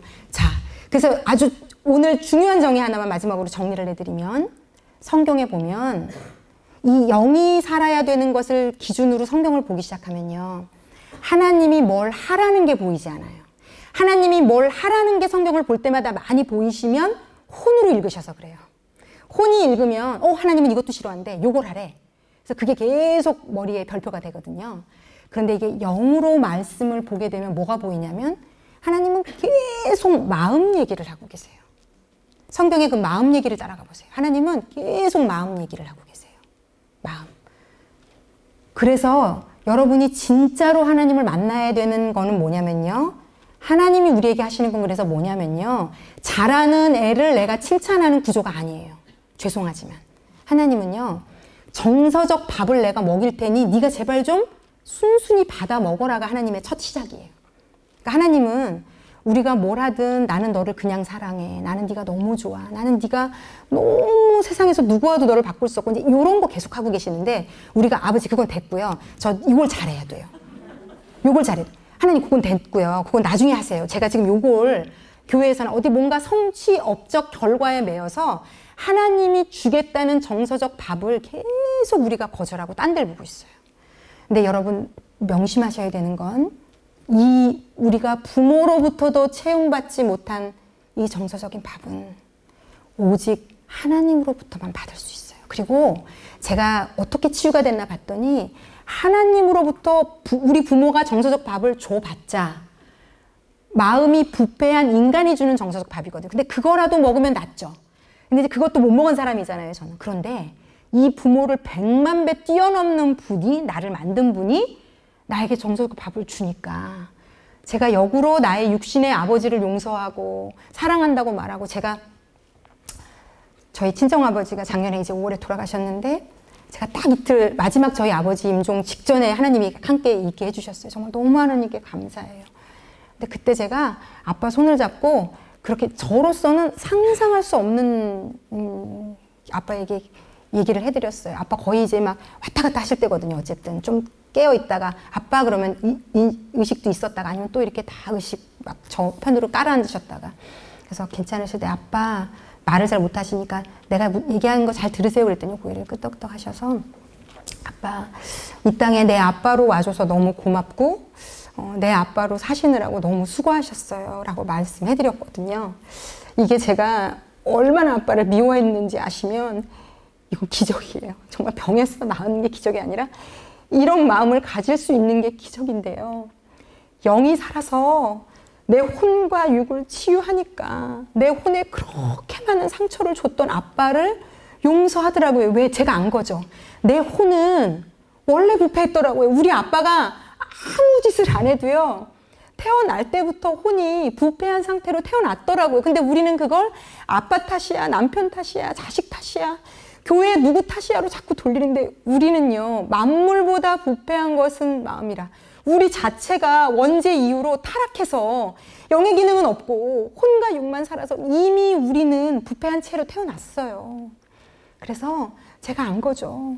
내 인생이 우리 아빠 때문에 잘못된 게 아니었구나. 원래 잘못된 인생이었는데 우리 아빠도 원래 그렇게 태어나서 이렇게밖에 못하는 거였는데 하나님이 우리 아빠도 살리신 거고 나도 살리신 거구나. 그러니까 우리 아버지를 이해하고 마음의 짐을 덜어드릴 수 있고 아빠가 나한테 잘못했던 거 다 괜찮다 얘기해 드릴 수 있는 오히려 역으로 예전에는 막 그 상처가 끔찍했는데 이제는 그게 안 끔찍하더라고요.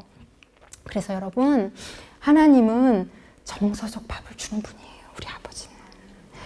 우리의 내면에 7살 때 10살 때 그 아이를 끌어안고 충분히 위로해 주셔서 내 그 7살 때 아이를 내가 아주 아무렇지도 않게 떠나보낼 수 있는 그래서 내 영혼 육이 온전해질 수 없는, 됐다 치고가 아니라는 거, 됐다 치고가 아니고 그 모든 상황을 다 만져주실 거예요. 그리고 여러분이 이 관점으로 예배를 드리고 이 관점으로 말씀을 보고 이 관점으로 기도를 하고 이 관점으로 신앙생활을 하시면 혼이 열심히 하는 것을 멈추실 수 있어요. 혼이 열심히 해서 학교에서 열심히 하던 거나 여기서 열심히 하던 거나 왜 이렇게 내면에 채워짐은 없고 뭐가 이렇게 힘들지? 이게 사라지기 시작하실 거예요. 저는 제가 새벽에 말씀 전하는 거 너무 행복하고요. 물론 육체가 힘들어서 어떨 때 싫을 때 있어요. 그러나 제가 그 은혜로 제 영이 확 살아나서 제가 하루를 사는 걸 알거든요, 이제. 그러니까 내 마음의 정서적인 밥을 하나님이 새벽에 기도하면서, 그래서 저는요, 제가 지금 영적으로 하고 있는 일들이 다 너무 좋아요. 너무 감사해요. 너무 기뻐요. 그게 어떤 역할을 하는지 이제 저는 알아요. 그래서 의무적으로 하지 않아요. 저 올리브교회 부목사를 의무적으로 하는 일이 없어요. 물론 순간 있을 수 있으나 바로 회개하고 돌이켜요. 그래서 제가 저 행복하게 사역하거든요, 진짜요. 너무너무 여기 하여튼 행복하거든요. 그래서 그렇게 살아가시는. 그래서 저희 아이도 요즘 제가 볼 때마다 그래요. 아이의 어깨에 이렇게 만져주면서 그냥 아침마다 너무 소중한 내 새끼라고 얘기해줘요. 너무 귀한 내 아이라고 얘기해줘요. 그러니까 뭘 잘해서 그렇지 않다는 걸 아이가 안다고 저는 생각해요. 나는 너 존재 자체로 그냥 네가 좋아. 너는 그런 애야. 우리가 하나님으로부터 그걸 받으면 우리 아이에게 그게 됩니다. 그리고 마지막, 오늘 좀 말씀이 길어서 죄송해요. 근데 이건 정말 너무 중요한 얘기라, 정말 제가 어제부터 새벽부터 하나님이 기도할 때마다 막 이 얘기를 하나님이 저한테 너무 여기 오신 분들에게 하고 싶다는 거예요. 하나님께서 너무 하시고 싶다는 거예요. 얘들아, 영이 기능이 없어서 약해서 그래. 그래서 너희가 지금 불행한 거야. 그래서 혼과 육을 만질 수가 없는 거야. 이제 이 얘기 하고 싶으신 거고요. 마지막으로 다음 주에 저희가 허깅이라는 거를 좀 하려고 하거든요. 근데 이거는 제가 하려는 이유가 있어요. 제가 이번에 이 내면에 대한 기술을 시작하면서 하나님이 계속, 하나님이 정서적으로 우리를 먹이시고 만지신다는 그 은혜를 막 쏟아부어줘서 너무 많이 눈물이 나면서 기도를 시키셨거든요. 그런데 하나님이 우리 예수 믿는 사람 안에는 다 예수가 안에 있고요. 우리가 누군가를 이렇게 안아주는 거는요, 그때 하나님이 말씀하시는 거예요. 나는 너를 아무 이유 없이 조건 없이 사랑하는 거야.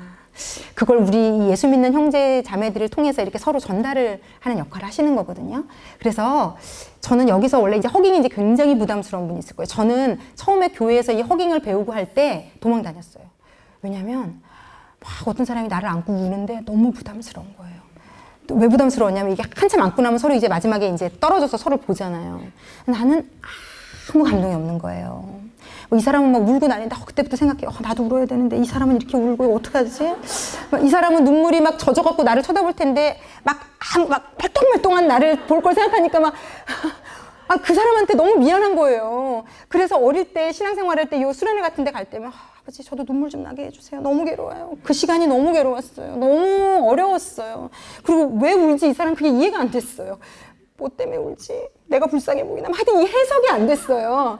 그런데 이게 그러니까 하나님의 사랑을 주고받는 되게 말 오히려 없이 그냥 안아주는 게 놀라운 치유고요. 이걸 여기서 좀 다음 주에 좀 어떻게 안는지도 좀 보여드릴 텐데 의외로 우리가 이거 잘 못해요. 저도 엄마 아빠가 이렇게 꽉 소중하게 끌어안아준 경험이 없어서 그거에 너무 고팠던 것 같아요. 저는 막 만나는 사람마다 끌어안는 거 너무 좋아해서 하여튼 제 주된 사랑의 언어는 스킨십인데 하여튼 이게 너무 중요하거든요. 그래서 우리가 이제 다음 주에 할 텐데 너무 부담스러우시면 뭐 이렇게 잠깐 그냥 앉아 계시거나 나갔다 오셔도 괜찮아요. 그런데 어쨌든 이걸 잘 배우시면 집에 가서 내 아이에게 해주시면 너무 좋아요.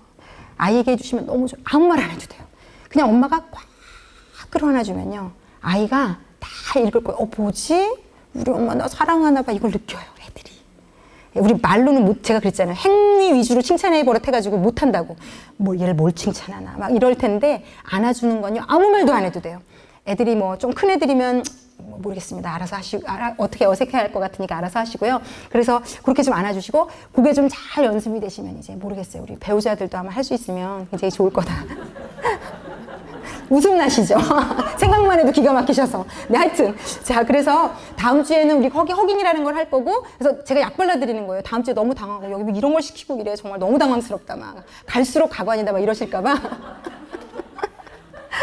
다음 주는 더 이상한 걸 좀 할 거라는 거를. 그리고 아마 여기가 그냥 그렇게 머리로는 알고 계세요. 이게 눈물바다가 될 거예요. 그래서 그거가 그냥 그럴 수 있다. 그냥 저들이 그렇구나 이해하시라고. 자, 오늘 좀 늦어졌지만 오늘 이것이 여러분 영혼에 잘 자리 잡아서 여러분의 신앙생활과 가정에서의 삶과 모든 영역에 일하셔서 지금과는 다른 인생 사시는 저와 여러분이 다 되시기를 예수님의 이름으로 축원합니다. 예, 제가 잠깐 기도하겠습니다. 우리에게 정서적을 밥을 주시는 아버지, 돈보다 병이 낫는 것보다 뭐가 당장 해결되는 것보다 더 중요한 것은 우리의 영이 살아나서 우리의 영이 나를 만드신 아버지를 만나고 그 아버지가 괜찮아 그럴 수도 있어. 너무 기쓰지 마, 애쓰지 마. 넌 이미 충분히 괜찮아. 아버지, 이 음성이 이 영상을 들으시고 이 방 안에 있는 모든 영혼들의 영혼 육을 지배하기를 원합니다.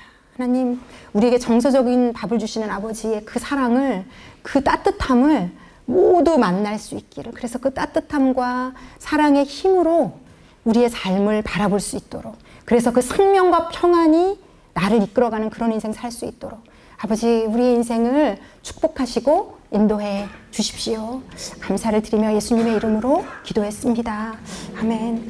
제가 죄책감이 많은 사람이라 이렇게 강의 시간을 너무 오래 하고 나면 굉장한 죄책감에 시달리거든요. 그런데 좀 정말 양해를 좀 부탁드립니다. 왜냐면 이게 지금 내면을 다루는, 사실 내면은 정신과 의사를 만나도 한 사람하고 1시간 정도 얘기해서 될 일이 사실 아닌데 너무 넓고 깊고 큰 얘기를 지금 8주에 담아내려다 보니까 저에게 좀 시간이 절대적으로 조금 부족한 것 같아요. 그래서 조금 양해를 부탁을 드리고, 네, 그리고 오늘 또 김밥도 왔다니까 행복하게 김밥 드시면서 나누시고, 어떤 얘기도 괜찮고 오늘도 별 얘기 하기 싫으시면 안 하셔도 되고 나누시고 돌아가시기 바랍니다. 감사합니다.